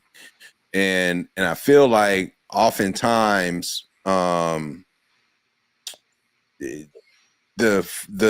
these organizations they somewhat get put on a pedestal by the community in a way where it's like it's to me it's more pageant like whatever that word is than impact from my perspective. Not saying they don't do anything in the community, but I think that given how many people of influence are a part of these organizations, I just see that they tend to look out for each other in a smaller group than looking out for the masses as a whole, in my personal opinion. And another thing I wanted to just speak on is like, just as a whole, this is like my beef with, like, if HBCUs have they sold us out, like, what's the cost of tuition at Johnson C. Smith ballpark? I'm just curious. A semester, I honestly don't know. I don't want to get the wrong answer, so let me look it up real quick. But that's not my department. Because, and I asked that question because it's like when you look at I do know over half are on scholarship, so we're not getting a lot of money from it. When you look at the Black community as a whole, we are as a whole known for having some of the lowest amount of income and wealth relative to other demographics. And I find that our HBCUs are way too selective. One, like it becomes a game of like, oh, we're only going to accept like these quote unquote top notch talents, when in reality, these HBCUs need to open up their doors to more than just quote unquote top notch talent coming out of high school, because that's like really what it's there for. It's a breeding ground for young folks to develop, not just an opportunity for an institution to hold their flag up and talk about how high their freshman incoming class GPA and test scores were. You see what I'm saying? So I think the selectivity is way too selective today, and the cost for access to the schools, it is not really a reflection of the community as a whole. So it's like if they're going to be HBCUs, then let's make them more available for Black folks and make them more affordable. All right, so I guess tuition. so I got the two numbers. things. Oh, go ahead, Ava. Oh yeah, so the tuition is about $19,000 a year for John C. Smith for this area, compared to Queen's University, it's about $40,000 a year, and Wingate University another $40,000. So yeah, it's still relatively cheap compared to most schools in the surrounding area. 20% are athletes, 50% of the students are on full scholarship, and like 15 to 10% are international students, so from the Caribbean and from Africa. That's interesting. We can add like two little quick facts real quick. Okay. Like Howard, you talk about them being HBCUs being sellouts. Like Howard gave Biden, the author of the crime bill, an honorary degree last year, and then Morehouse will be voting Thursday whether they should give him a degree or not. So it seems like to play nice, they just do boys for the Democratic Party more often than not. I mean, you get no argument from me there. Both schools have protested and boycotted Morehouse and Howard during both of those things. People walked out during Biden's commencement speech at Howard. So it's really kind of, like I said. Didn't Howard's graduation get canceled? Actually, didn't they? That was one school, the School of Nursing. Oh. Yeah, it wasn't the official commit. I thought Biden was speaking at Morehouse, so this nigga making his rounds. He going Howard, Morehouse. He's speaking at all these. Yeah, he ain't speaking at Howard this year. He spoke at Howard, I want to say last year or the year before. 2023. And it was protests. Morehouse did a big town hall against their president there, and gave reasons about his support of Israel. Right, exactly. They boycotted or they protested because of Israel, not Black issues. So that goes more to their sellout roots. Like, because I was still going. That was just one of the things, but that they were mentioning. They mentioned all the way back to the crime bill. Like they had a whole little thing on him, but it's a lot of times it's the upper administration, these older people who still see these figures as like beneficial, to the cachet of the school. Like we having the president of the United States at our school, they're not thinking about it. So the students a lot of times are not really with the shits. They're fighting against these things, and they just kind of got to end up rolling with it in some instances. But we see at white schools with them walking out on Jerry Seinfeld. Like the students don't always get to control who the commencement speaker is, and but they definitely protest. So do you think they're losing their legitimacy? Oh my God. I said, do you think they're losing their legitimacy? Like when my parents' era, everybody was Greek. This area, you start to see more and more people talk about BOULE, and they talk about the problems with our HBCU. And our parents' generation, they were more like, you could say nothing wrong about it. Like, and then especially, I had a friend who started a chapter at another school, and they're all like, literally, his whole line turned LGBTQ. He didn't even know that at the time, and that was like my dad's generation. That was unheard of.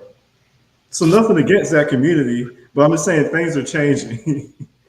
Yeah, I mean, things are changing.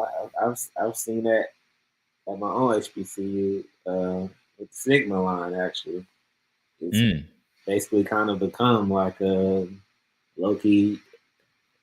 Can we say gay on here? But like a. I feel like it's always, well, at least at Central, that was one of the tropes of Sigmas. I guess the Sigmas, but I don't know. I guess like depending on the HBCU, because I guess like the Sigmas at A&T are like a different like version of men that kind of cross through. I don't know. So let me actually. Well, no, I actually want to double back to G really quickly. I think it was 2 points that you made. So one was the idea of selectivity. So you believe that HBCUs are too selective. Well, I guess like just to make sure I clarify, then I'll give like a statement after that. Yeah, I think so my experience going to college, I had never been to Winston-Salem State. I just was like, let me apply to a school because I didn't have a 3.0 graduating from high school, didn't have any type of 4-digit SAT score. Shit was very, very average at best, if not slightly below. So if that same individual applied to Winston today, I don't think they would get in. Oh, okay. And so when I say, so you're talking about like the updated standard of what they're trying to do. Yeah, more. That's what I mean by more selective gotcha. In terms of acceptance rates, the types of candidates they're willing to accept on campuses. Like there's in that world of higher education, there's a certain prestige with how selective you are with your acceptance rates and the type of candidates you accept and raising your profile and playing that type of game. And I think, unfortunately, HBCUs are too caught up in playing these types of games because it's closing doors for individuals who. But you're saying that you believe that this is like a newer thing. It's a trending thing. Yeah. Okay. All right. Gotcha. Yeah. Okay. So Benedict, my bad. What's up? So I Benedict is Benedict. Yeah, they'll let you in with the GED. Yeah. No, Benedict is So Benedict. I just want to clarify because again, I'm not as abreast to where like the trend of HBCUs are, but I was going to kind of harken back to just like what it was when I got in there, where like I could tell you now, if I went unweighted GPA, I was at like a 1.8. Like I was not like one of these people that really cared about grades in high school. Again, luckily enough, I could take tests really well, and so I quote unquote, I guess I had a 4-digit SAT score, right? But for me, I know that I looked at HBCUs as a space where like late bloomers could actually go to and kind of figure some things out through the course of like 4 or 5 years. And I looked at it as like that was like whether you went like the community college route or you was actually able to get into the school, it had a, you know what I mean, for lack of better terms, like a low enough bar of entry to where you could get some of those kids that was, you know what I mean, like maybe not as focused in high school, but it gave them a chance to actually get their foot inside like an institution, be surrounded around like like-minded people and actually succeed, or you know, and be in a nurturing environment, right? Like right. To me, that's the uniqueness as a black, especially a young black male, right? Mm-hmm. I know what it's like being in school and not getting my fair shake at a public school and feeling like I'm getting treated different because I'm the black kid in the situation. You see what I'm saying?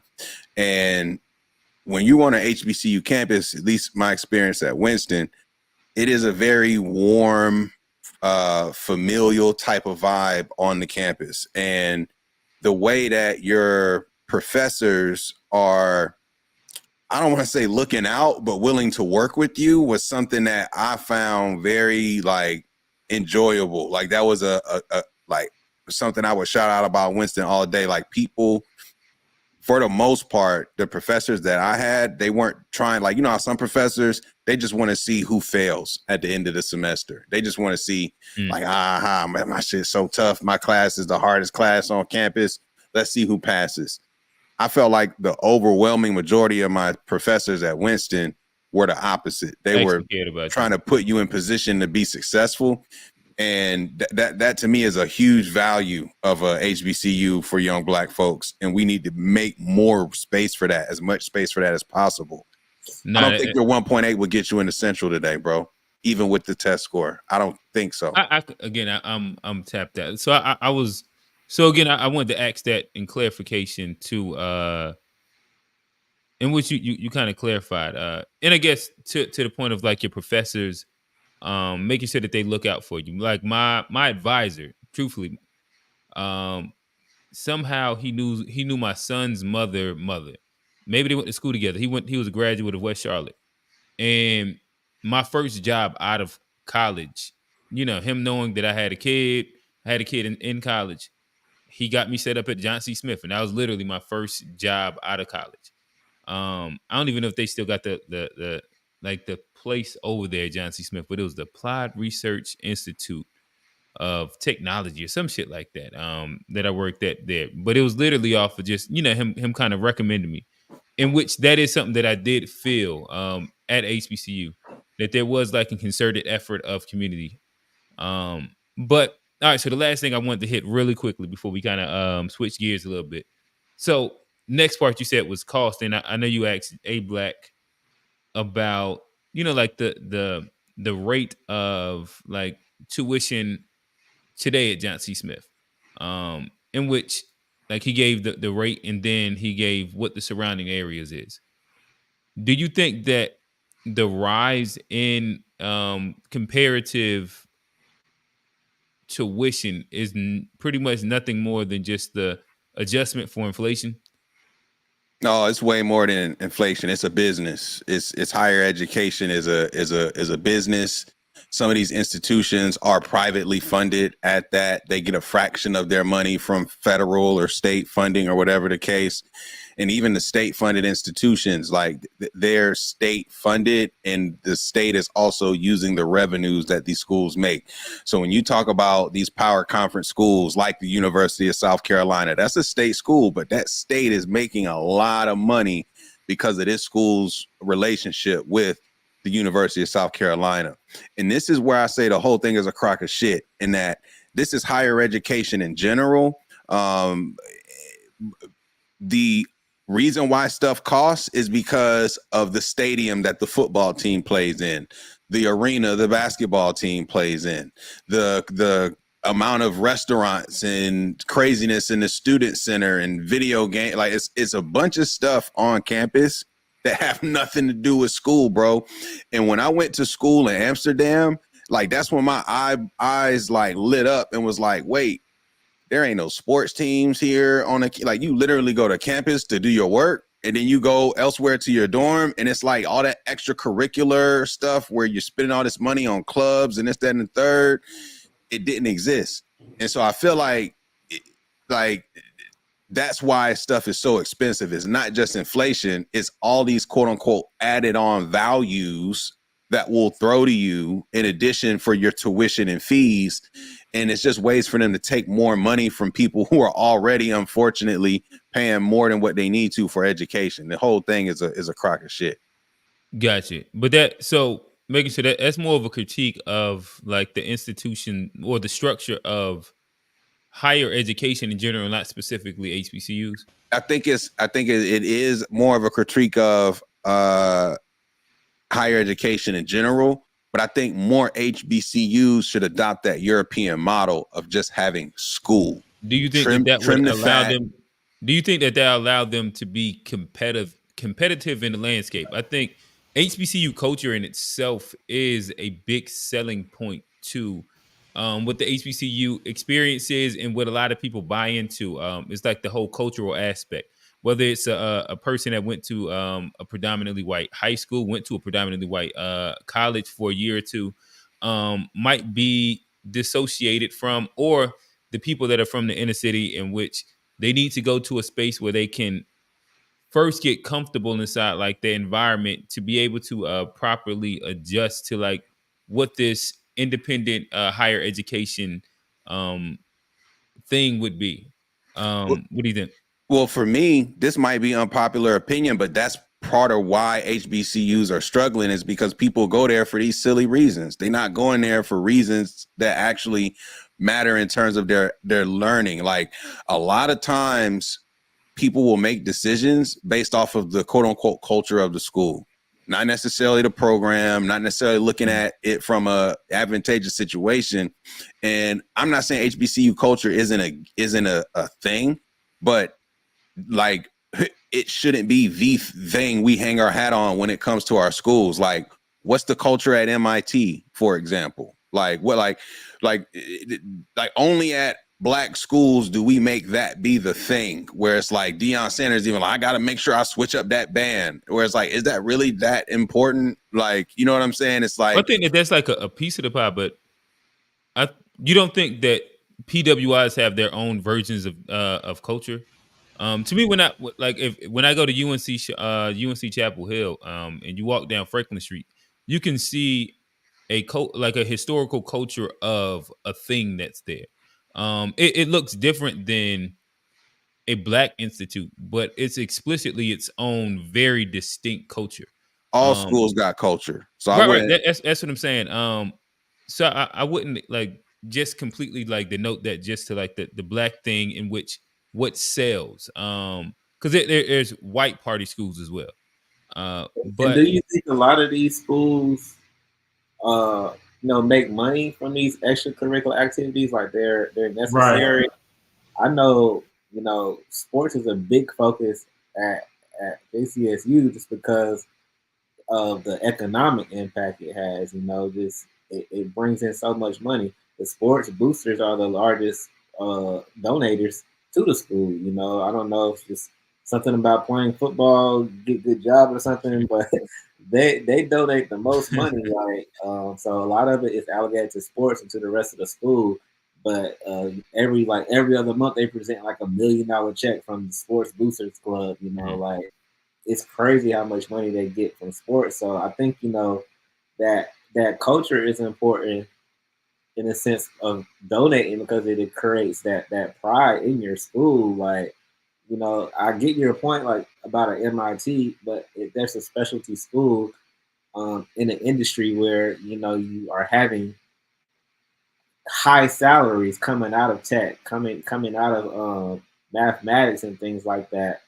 But you don't have any pride for real, to really give back, and they don't have a need, honestly, to give back to those schools. But what the culture does is it creates that sense of pride, that reason you love going to that school, and that reason you want to give back and keep sending people to go to the school. So, I mean, I think for a lot of schools, you can go to PWIs, like you take away the Tar Heels from Chapel Hill, like I don't know what that school would be in 5 to 10 years. They're gonna The whole SEC, for the whole SEC is kind of the same thing. We're known for, our football games, and it's like to tie it all together. If we talk about the schools were started by people that weren't fond of Black people, and then it was built on slave money, so we can't catch up because that we can't compete that way.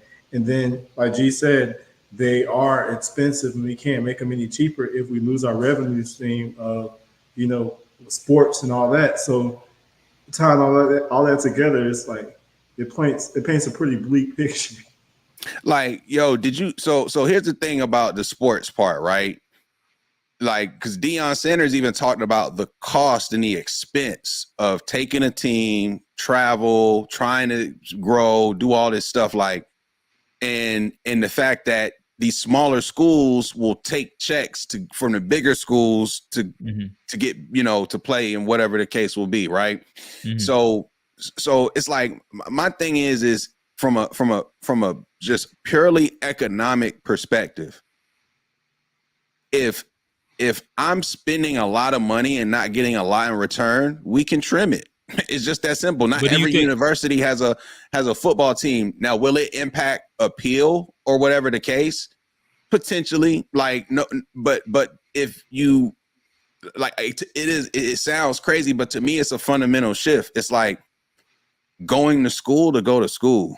Like, it's a crazy idea, right? But it's like, what if the school actually was just there for school, learning, buildings for classrooms, library, computer labs, all the resources you need to learn, and all the extracurriculars is not literally like on campus. Like, you do your extracurriculars in your local city or whatever the case will be.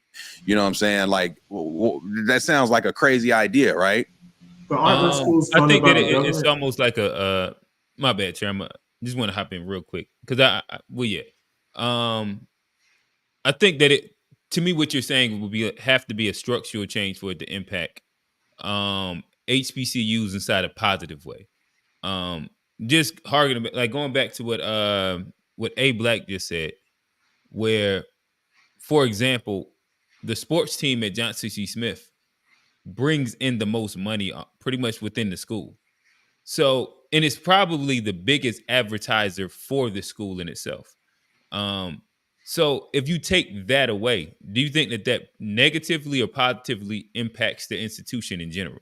And then I ask that same question when it comes down to like the school, like, or HBCUs in general. Like, if we was to eliminate all extracurriculars and from the basketball team to the band, football team, XYZ, do you think that would actually help or hinder recruitment? Because again, I guess it asks a bigger question. Do people choose their college only based on academics, or is it kind of like a mix of like academics, culture, XYZ, even going down to like why people would choose an HBCU in general? And it's also a mix of just where you can get in. Like, you know what I'm saying? Like, you got to be able to get accepted to these places. You can't just say, I want to go and go too.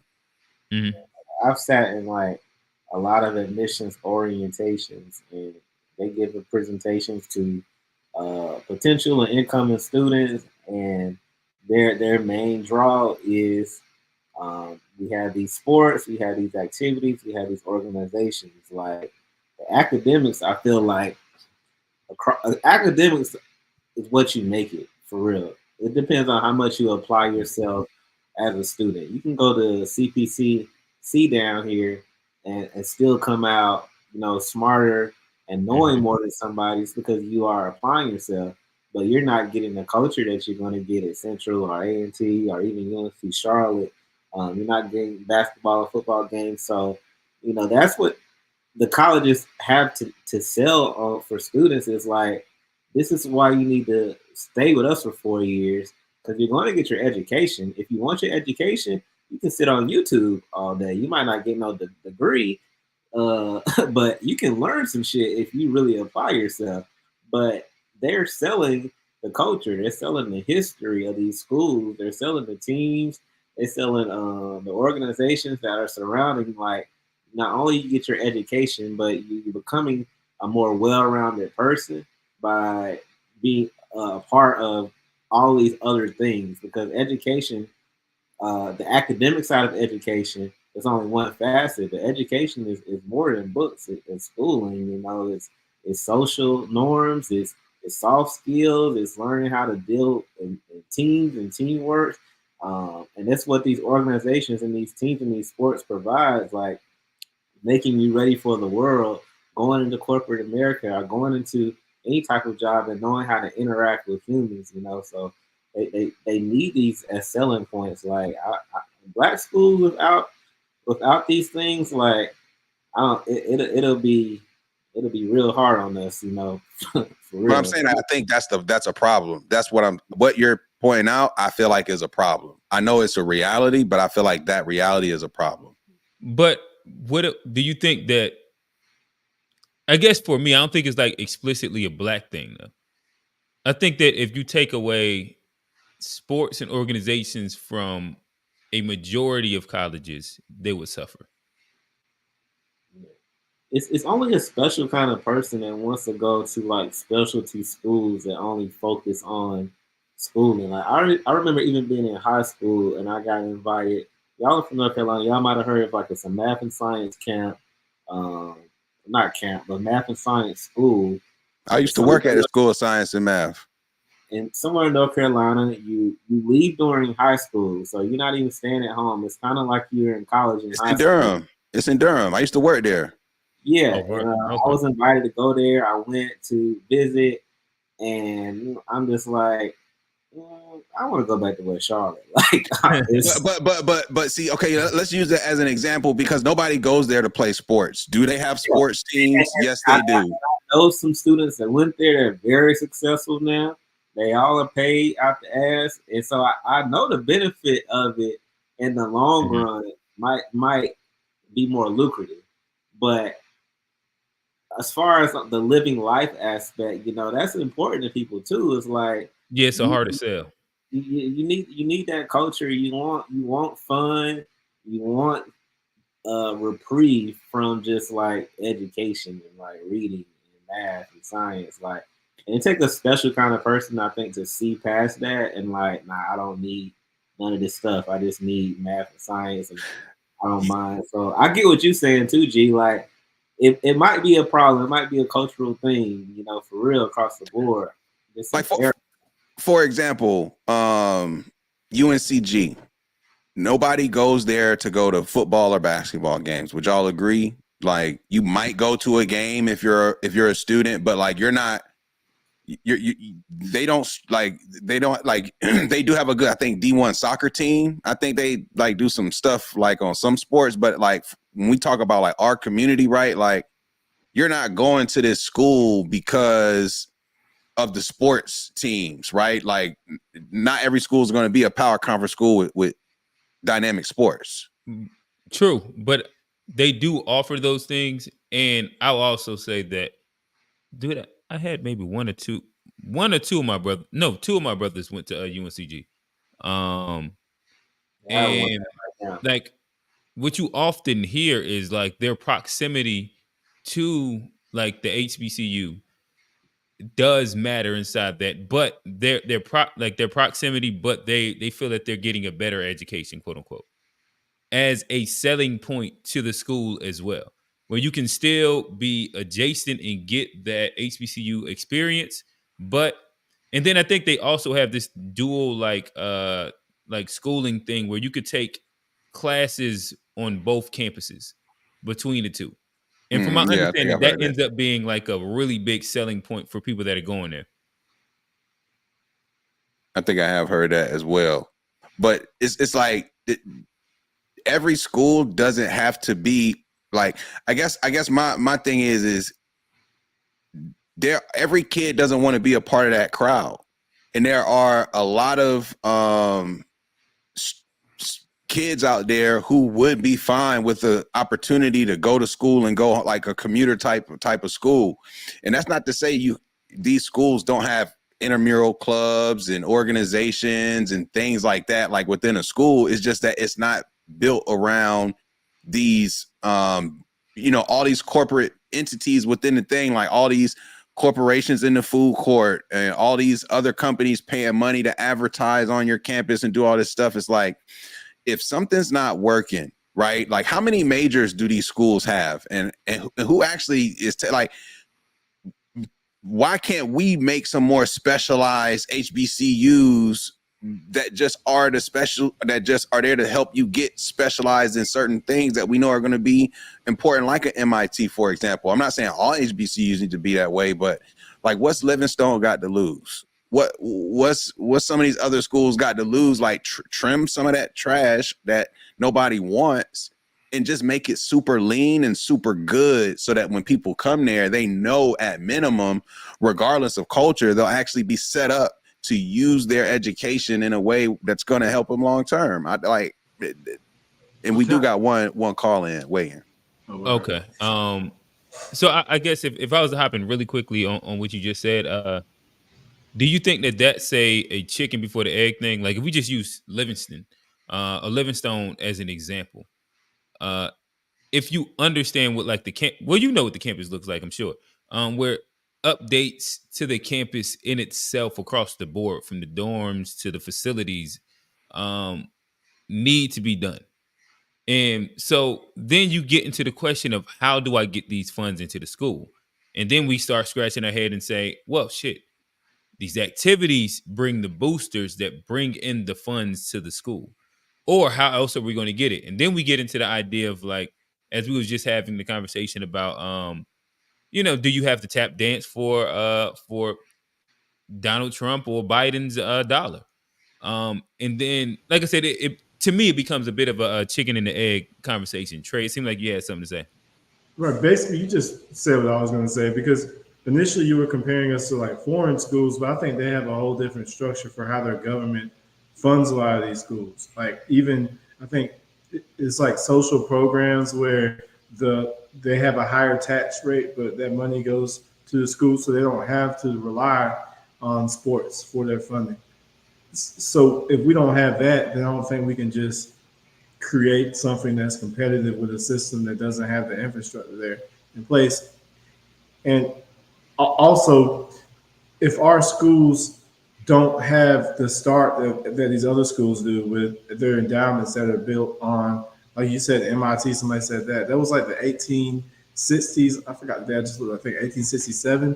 All this was built on slave money. So if we get with reparations, I bet you see a lot of the schools like you're talking about. But at the end of the day, we can't just like spend all this money out of thin air to get these things you're talking about.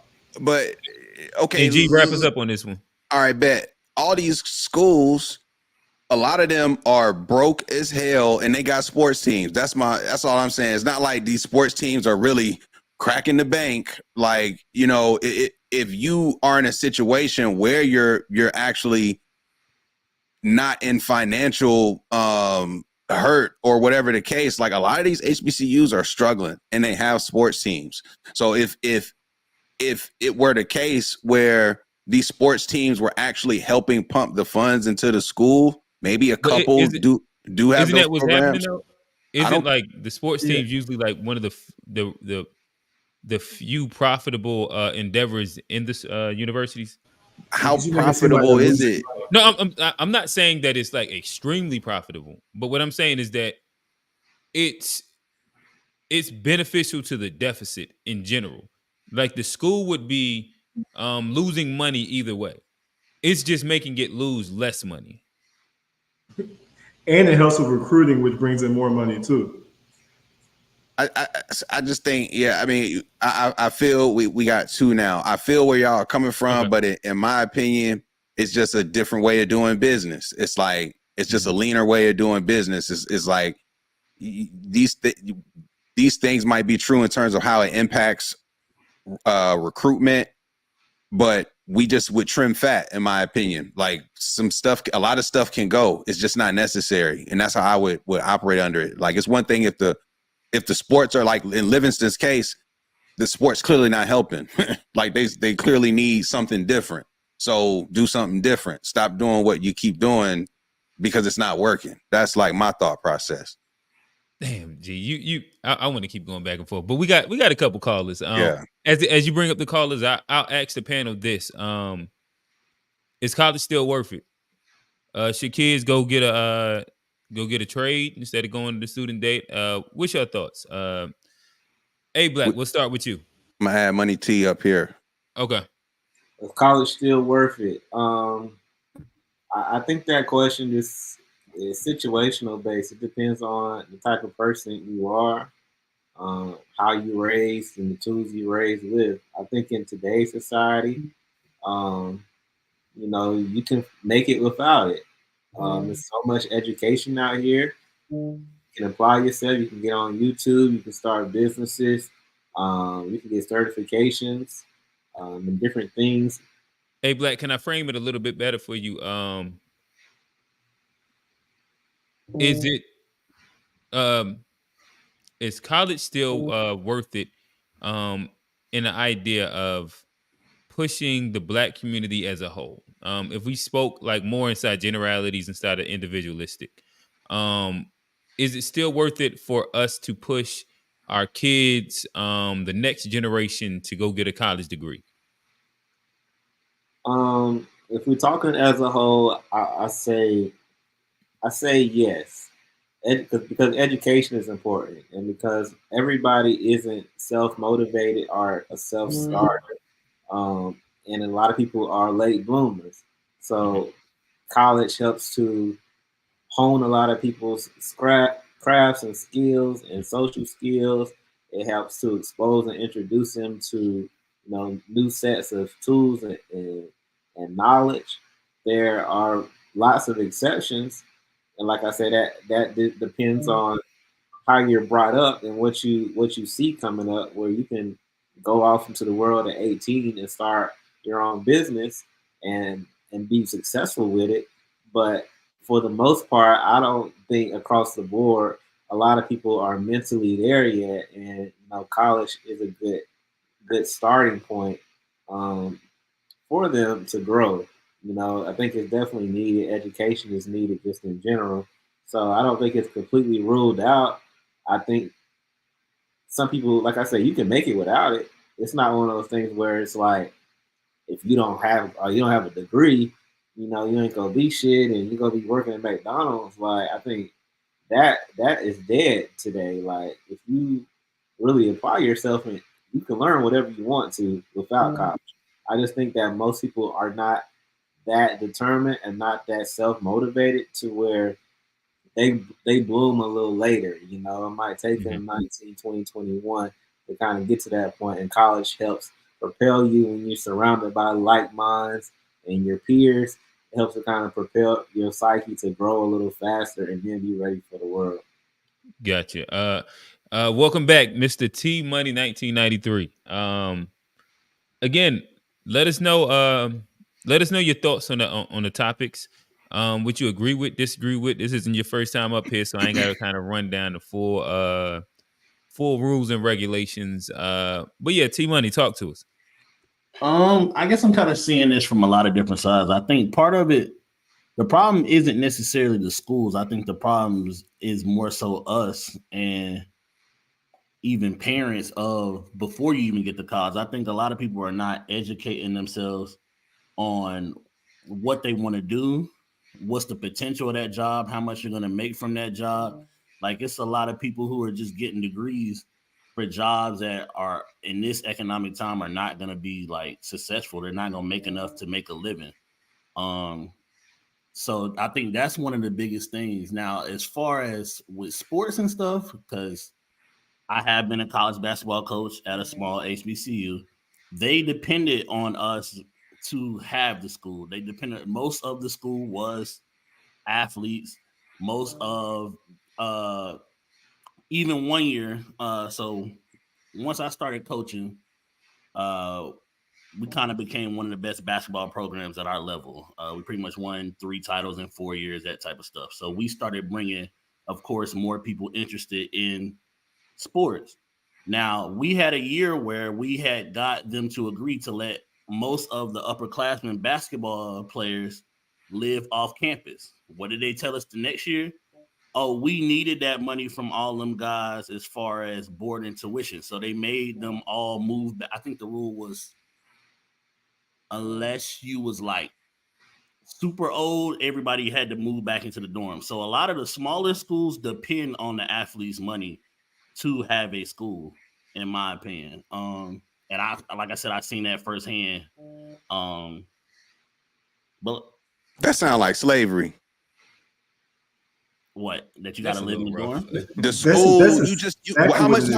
If the university depends on those students to keep the doors open, but don't pay those students, then what do we call that? That's slavery, man. It's exactly what it is. Well, I mean, all if right, we so doing that, so I mean, college sports are you making period, like I mean, the you broad got generalization NIL. that in general college athletes are slaves? Because if not, Yes. that's just Yeah. literally what college That's what the athletics saying. has NCAA been is. If That's we're what going it off sounds before like the now. NIL. Because it sounds like basically all these schools are just using sports to stay to have funding, but not Bro. paying the people Oh, no, again, responsible. like if as long as you're not like individualizing that to like Oh yeah, don't say that's an HBCUs. HBCU problem. That's an NCAA problem. No, I'm saying that just a Straight school up. problem in general. Like if you're relying Okay. on students, athletes to keep your doors open, and those student athletes are making all the money, more than the professors, more than the researchers, more than everything else that the school is doing to bring in revenue, but then they don't get any sort of share or splits in said revenue, no boost, incentives, any of that stuff. Like maybe slavery is extreme, but it's servitude at a minimum, no doubt. Like that's it's Does the degree in abusive. education not count for anything? No, because they could Oh. get their own. Okay. They could, if they were paid what they were worth, then they could buy their own education and still have some. But if you want to say slavery, we have to at least say it's like Kanye said. You know, the slavery that was a choice.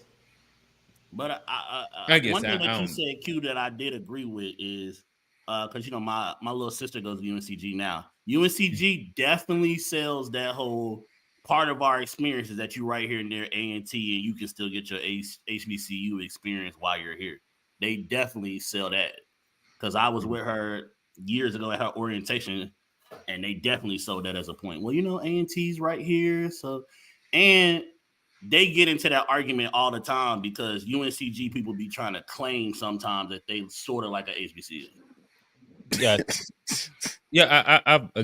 I've heard it, so I understand it. Hey, T Money, if you don't mind, you could hang around. We got one more call in the back, or at least another call. We might have a couple more. But We got one more. yeah, bring them up, and we'll continue the conversation. Camo, talk to us, Camo. Yo, how's it going, bros? Doing good. No, it's Kamu. Okay, Can you Camu. try to say that? Sure.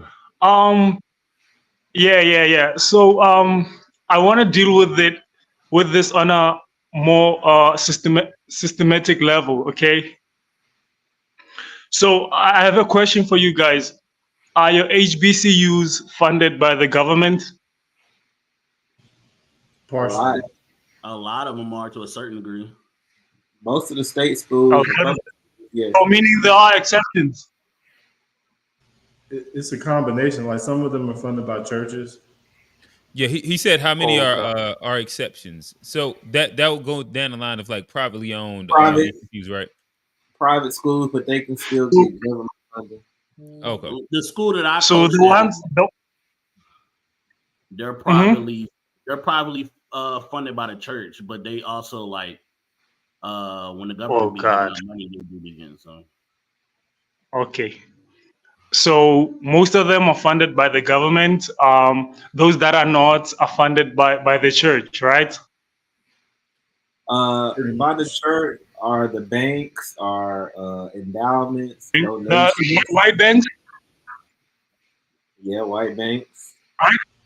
White banks, bro. Yeah. Right. After they stole all our wealth. So, Trey, how's it going, bro? FBS very own. Good. So you guys, I'm from South Africa, and we are only 30 years old, right? I guess to Q, G, and Mr. Mayor, I'm a brother. To Trey, I'm sort of like I'm a tether. So we are 30 years old. So we are 30 years old. That means you're here to undermine us. If you're a tether, my bad. You say you're a tether, that means you're here to undermine. Because just because you're from Nelson Mandela isn't a tether, and he's from South Africa, right? Oh, okay, he's not. Nah, he's bro. No, you need to be consistent. No. Trey, I've been listening to this show for a minute. No, I mean I'm telling you, a tether is what you do. It's not where you're from. Just like it's like a So coon a tether from is a coon. Yeah, exactly. Like A coon can be a coon from the non-American coon. Exactly. It's a foreign coon. We have our domestic coons and we have our foreign coons. If you So we for all the good. people- Okay. Yeah. So you guys 158 years old, if I'm not mistaken. You've been free, quote unquote, for 158 years old. Well, do you think you're free if you're not able to vote and participate in any elections and you have no rights? Exactly my point. So you guys have been liberated for 150 years, 58 years old, and you still have land that you need to build your own. That's the not point true. I'm making is any rights until one generation ago. Until one generation, the Supreme Court said, hear me out. The Supreme Court decision said up until the 1960s that a black man in America has no rights that a white man has to respect. So if you want to call that free while we're being taxed, then I mean, I think you have to use that term loosely because they were also destroying our towns and murdering us wholesale with impunity. If you want to call that freedom, then Trey, let's let him. Let it. Finish out the whole point. Then I'll give you like the first response to whatever he says. Okay. Oh, my point was, bro, like America is like one of the oldest nations, sort of like a vanguard for black reality across the world. Okay, so people in Africa, Europe, and the rest of the world look up to Americans in a lot of avenues. You talk about culture, music, all of these things. We even try to talk like you guys do, because English is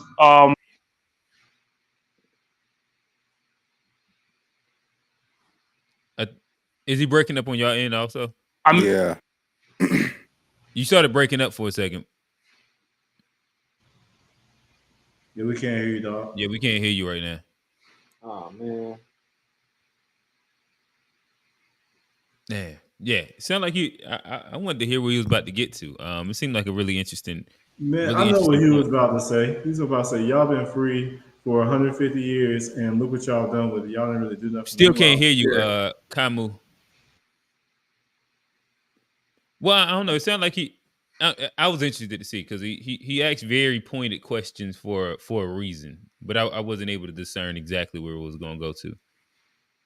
You think if he can like refresh it somehow or pop out, pop back in? Yeah, I'm about to say, hey, Camu, leave out and then come back in, and we'll see if that works with it. We still can't hear you at all.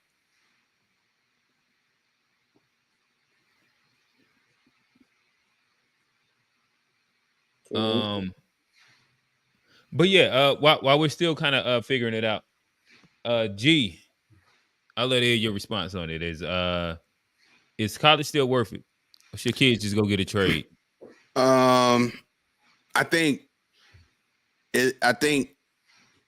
getting trades should definitely be in more consideration than what it currently is. Like that is an option, a real option that we should be taking advantage of. But I'm a big believer in education, man. Like, you know, higher ed as a business and and how it functions and all that stuff is one thing. But I'm a big believer in the power of learning, right? And I would never encourage young Black folks to not go to college. I would never do that. So I think that's something that we should strive for personally. We'll see if we back up here. I think the bigger problem though is educating yourself outside of the education. Audible. A lot of people don't want to do it. Yeah. Oh yeah, we can hear you now. Hello. Yeah, we can hear you. Q, what's up, bro? Nothing much. We got you. Oh, God. All right, keep going. We couldn't hear you the last time you kind of was getting into your point after. Sure. So the point I was making is America, it's a vanguard for Black reality across the world.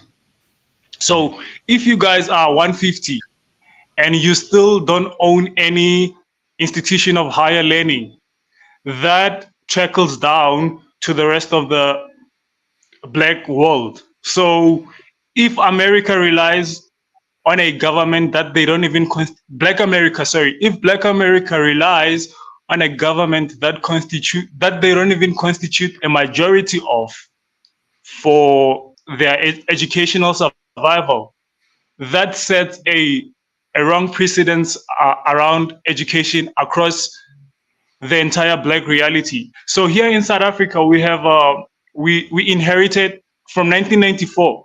We inherited 24 universities, and then we built 2. Right, Black government built 2 universities to show that white supremacy, bro, doesn't fuck with us. In this 30 years, because a lot of us were starting to go to institutions of higher learning, the Afrikaans community built their own independent university. So Afrikaans, we took them out of power for 30 years, and they built their own university within 30 years. You guys, Afrikaans is white people, by the way. Mm-hmm. You guys have been free for 150 years, and you still rely on church and government and all of these things to build for you guys. I think you need to up your game, and I just don't agree with how you guys are going about this thing.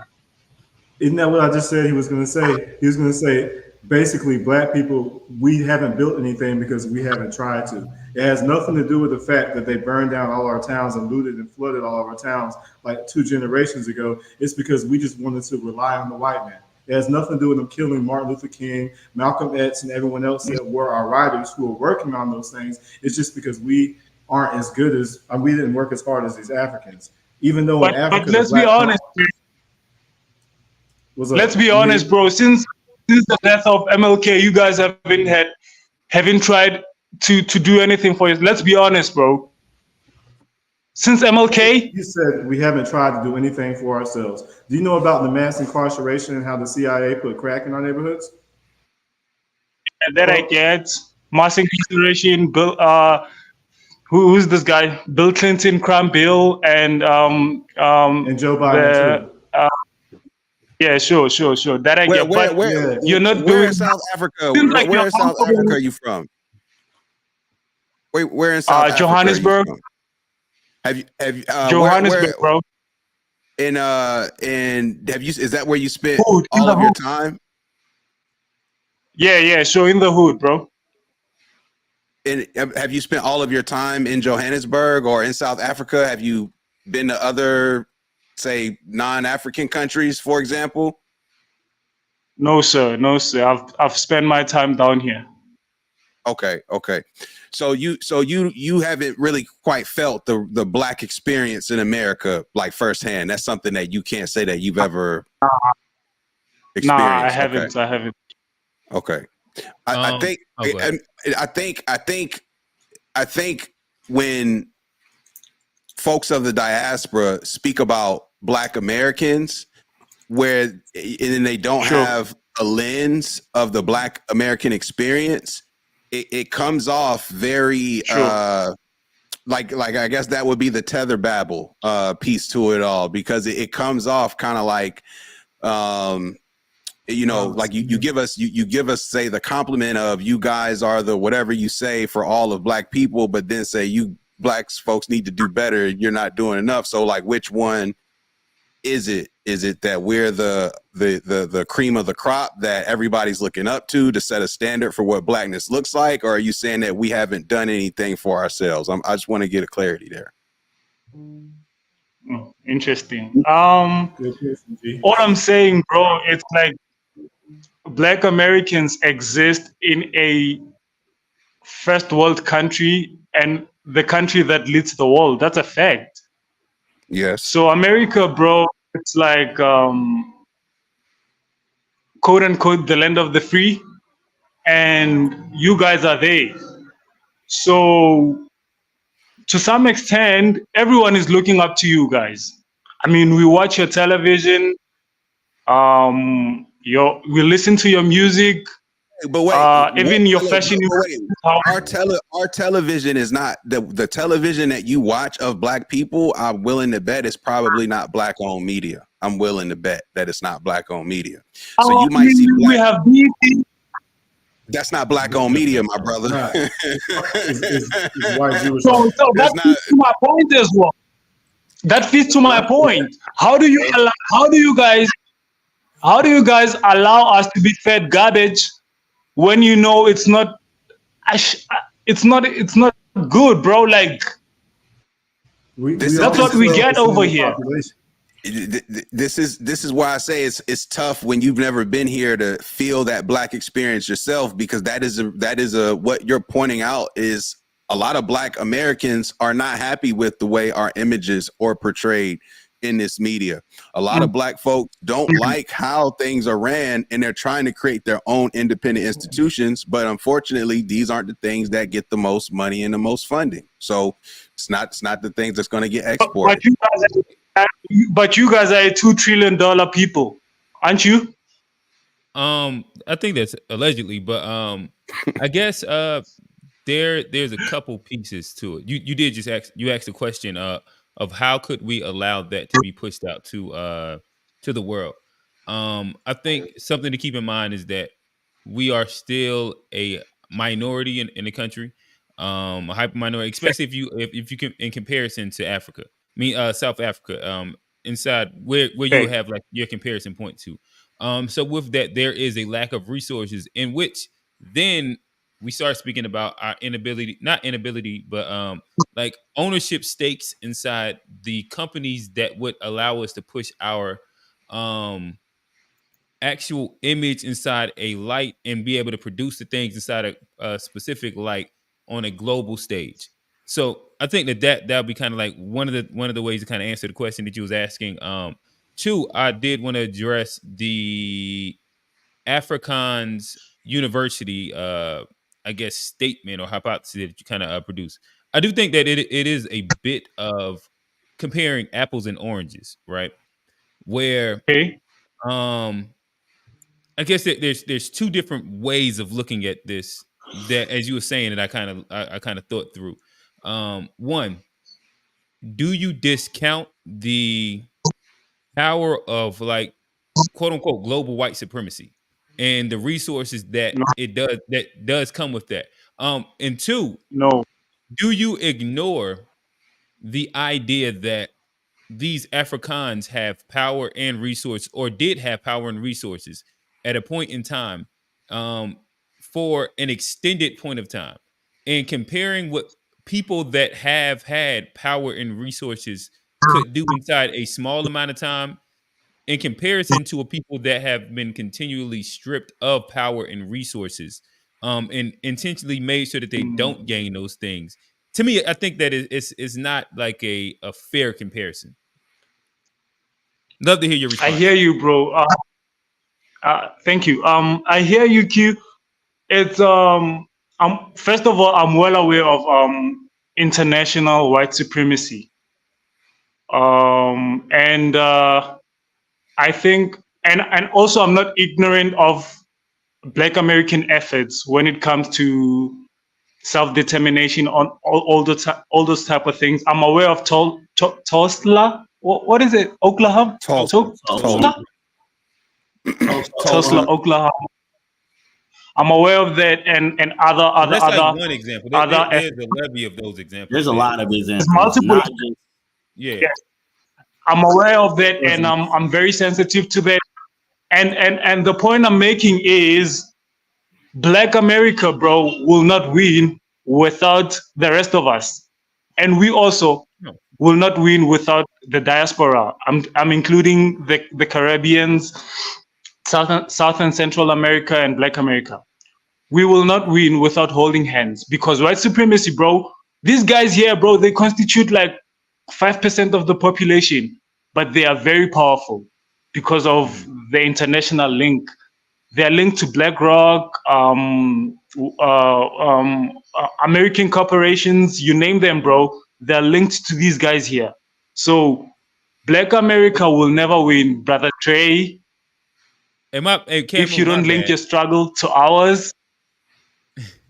Oh no, I was gonna say my bad. Sure. Camu, I got caught in the crossfire. You was directing all that to Trey. Let Trey step in here and like you got a straight beeline. Yeah, go ahead. I mean, if we're asking questions about each other, let me return the question to you. Like, why is it that 81% of South Africans are black, but they only have 5% of the wealth of white South Africans as a majority? Because think about what we've accomplished as at only 14%, what we've been able to fight back. Like, why are y'all being ruled by a minority of white people who's hoarded all the wealth so bad that even when you were a majority of the country, you didn't even free Nelson Mandela? Imagine if black people in America were 80-something% of the population. Do you think we allow them, like a small percentage of white people, to be able to get over on us this way? Yeah, I don't know about going there. Because we have our own problems with who we let walk around and who we let do whatever. But we're not 80%. We're not 80%, bro. We're 14%. There's strength in numbers. For as much as black people act like we wouldn't allow this, we wouldn't allow this right now. George Zimmerman's still walking around somewhere. That's in Florida, all these bro. Top kids still walking around somewhere. That's Florida. That's mostly Haitians. But we're not 80% of the population at the end of the day. I mean, I think this is a problem, though. We're not 80% of the population. We are taught, with no knowledge of self, you are taught to split up. You're forced to split up. Even if a black person did open up college, we're not 80% of the population, bro. So you're comparing us to what we're able to accomplish when our numbers are nowhere near the majority. I'm saying, to a person that is a majority. Being a majority to that doesn't even matter. T and Trey. Let's let Camu hop in real quick and answer the question. Then y'all can get right back to it. Thank you. The mistake that we made here, bro, it's South Africa didn't learn from Ghana. Ghana doesn't have white people. They're still not free. Ghana was the first African nation to get independence. They're still not free today, bro. There's no white people there. So racism and white supremacy doesn't need white privilege to okay, number one. Number two, we don't learn from each other, and then we don't also, number two, we don't tie our struggle together. So South Africa did not learn from Ghana. Ghana did not learn from America. America did not learn from Haiti. So Haiti was the first black republic to be established. Till this day, bro, the French. Sorry? Haiti is in squalor. What can we learn from people who are in squalor? Oh shit, bro! How do you think that the Louisiana Purchase was made, bro? You said, what can we learn? What can Haitians teach us from the Shanty? Exactly. Yeah, they're older than you, bro. But what can they teach us? I think you're referring to the Haitian Revolution and not their current status. Bro, that very condescending attitude, bro, is the same reason we are the bottom of the battle across the world. We don't learn from each other. Haiti is still suffering today. Sorry? I said, I'm just returning your same energy. Haiti. We can learn from Haiti. And then Haiti's like, Haiti is still suffering today. Tribalism. Yes, in Haiti, they are allowing foreigners, they can't get together on their own. Black people have embodied unity. Why is that? You know what I'm saying? We don't have the same tribalism in America that they have across the diaspora. Like I might give that to you. You don't have that, but you don't pull your resources together, bro. You don't. You are 2 trillion people. Who puts their resources together in the diaspora to do anything meaningful? Exactly my point. No one does, but does that make it right? But you're saying we can learn from Haiti, and I'm asking you, what can we learn from Haiti when they aren't doing anything that's... Okay, let me tell you what you can learn from Haiti, bro. Haiti is still suffering for embarrassing, who is this guy? French, Napoleon. Napoleon. They're still suffering from that. Till this day, bro, white supremacy is still kicking their ass. But what can we learn though from Haiti? Like you said, we That, can bro, you don't do concessions with white people. You don't make agreements with them. You don't rely on white supremacy for shit, bro, for nothing. So with your universities and shit, bro, you're not getting anywhere because they still fund you. Until you build your own, you'll never be free. And we agree with that. That's why we spent most of this conversation talking about the BOULE and the people who are in power and the gatekeepers that take the handout from white supremacy and don't do anything for the masses. That's widely known across Black America. And we know that everything we've achieved has come from people on the streets fighting for it. We didn't get anything by asking the white man. We know this. That's why we respect Malcolm X and we respect Martin Luther King, who said, I'm coming to get our check before they killed him. That was a major setback, and we're still recovering, especially with the drug epidemic and the crack epidemic and everything they've done to us. We're still fighting. It's not like we've given up hope or anything like that, and we never have relied on white people for anything except for what they forced us to by stealing what we had to be able to to be a part of the government. Also, if the government is doing things for all these people, I think we have a legitimate right to demand that the government do for the same for us as they do for other people. So we're not begging them to do anything other than they were supposed to do anyway. I think I agree with you on the first part, but the second one, government shouldn't be doing shit for you, bro. But they're doing or it else for you will suffer. But they're doing Yeah, it for well, everyone else. Can I say something? That's just not common sense. I agree with both of y'all. I think what Kamu's saying is like we shouldn't depend on the government, and what Trey's saying, the government is just giving what they owe us. So it's not like we're looking for the government's help or depending on them. They're just paying what they already owe us, and then we can kind of use that to build our institutions and build the things for ourselves. Like, so it's not like we need a government handout. This stuff is already interest or things that we've worked and built this country upon. So they owe us this already, so it's like. But that logic is crazy though. I mean, it's true though. You giving us something. But why would you so forgive the debt, T-Money? Forgive the debt. That's what you're saying? No, forgive the debt. I'm saying, why do you think you would be treated fairly? Why do you think the people who oppressed you for hundreds of years? I don't. I agree with you, T-Money. I don't. But I'm saying that doesn't still denote that they don't owe us this. I don't think they'll ever give us reparations. I want reparations. I agree with reparations. I don't think we're ever going to get it. Because of like what you ain't getting every day for the whole school year, and you demand for him to stop bullying you. Why do you think he would? Bro, on the plantations, do you think they ever thought we'd be free? Do you think we'd ever thought we'd get over Jim Crow? No, but we demand it and we stand on it and we fight for it and we don't give up. We don't have a defeatist mindset. We're gonna get what we owe. You let Abraham Lincoln sign a piece of paper. No, we fought in the Union, bro. The Union would have lost the war if not for foundational Black Americans. And Abraham Lincoln said that himself. If we're going off of that logic, I mean, America never would have been a country because by logic, we should have been fighting for the British. Because at least the British was pretending they was gonna free us. And we did fight for the British. We fought in every war in this country's ever fought. That's why they owe us reparations. Fighting for America too, though.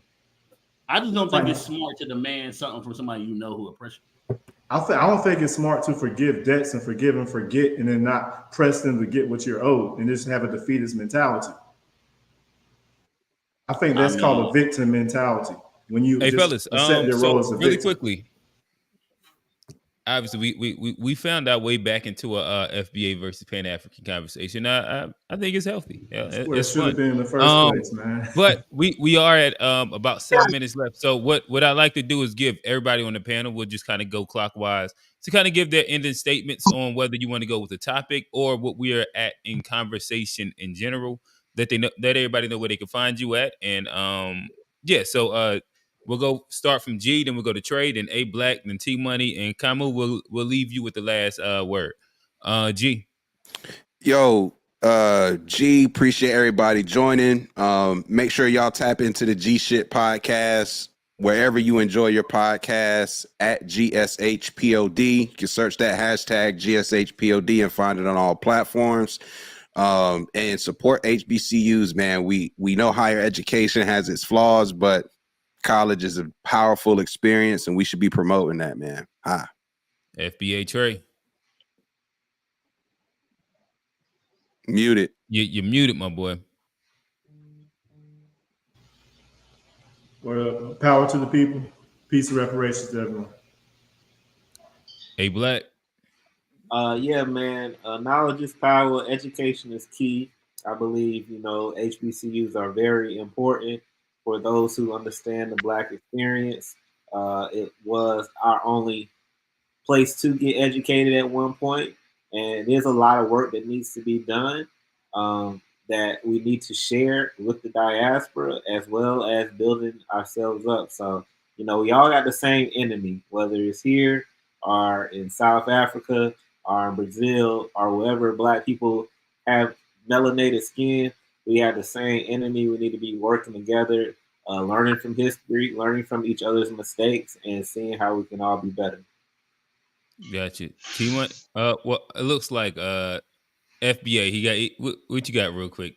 All right, it's closing, man. I'll be remiss. Hey, this is a reparation rally on June 16th, and there's a website, Rally for Reparations, where it's a GoFundMe where we're building up to make it. Put it in the comments. All right, for sure. T Money.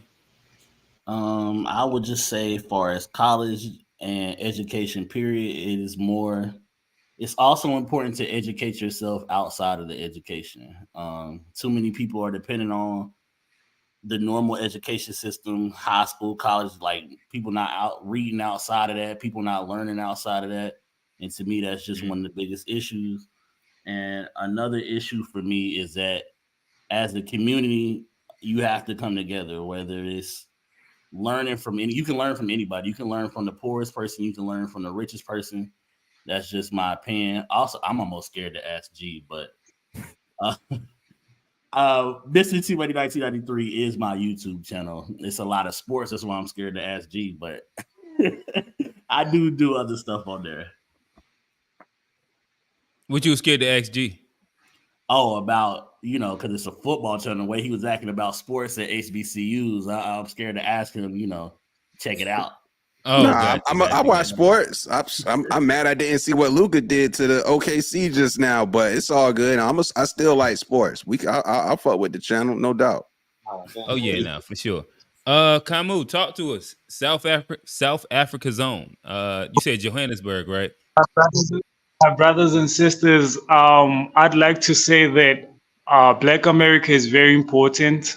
And you guys need to be cognizant of that fact. And until you own and design your own educational curricula, forget about being free and forget about Black progress worldwide, because you guys are the trendsetters. What you do, the rest of us do. So it's very important that you take charge. I know it's hard. Fighting white supremacy is not easy. Hold hands with the rest of us. Hold hands with your brothers and sisters in the Caribbean. And Africa loves you guys. And I'd like to see Trey at some point visiting South Africa. And yeah, thank you. Follow me on Twitter. It's Kamu Muloi. Yeah, thanks. All right, fire. Hey, we much appreciation. And again, this kind of wraps up the conversation. Have HBCU sold us out? Is college still worth it? And I guess my opinion is, I think that there's definitely a place and an importance for HBCUs within Black culture, within the Black diaspora, within the global Black community.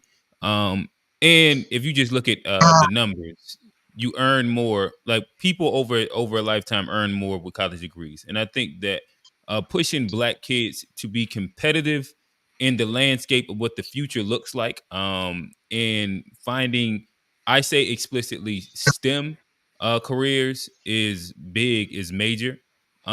This has been Unpacked. Presented to you by the To Be Fair Show, presented to you by the G-ish podcast. Again, G, Trey, A Black, special call-ins, T Money, Kamu from South Africa.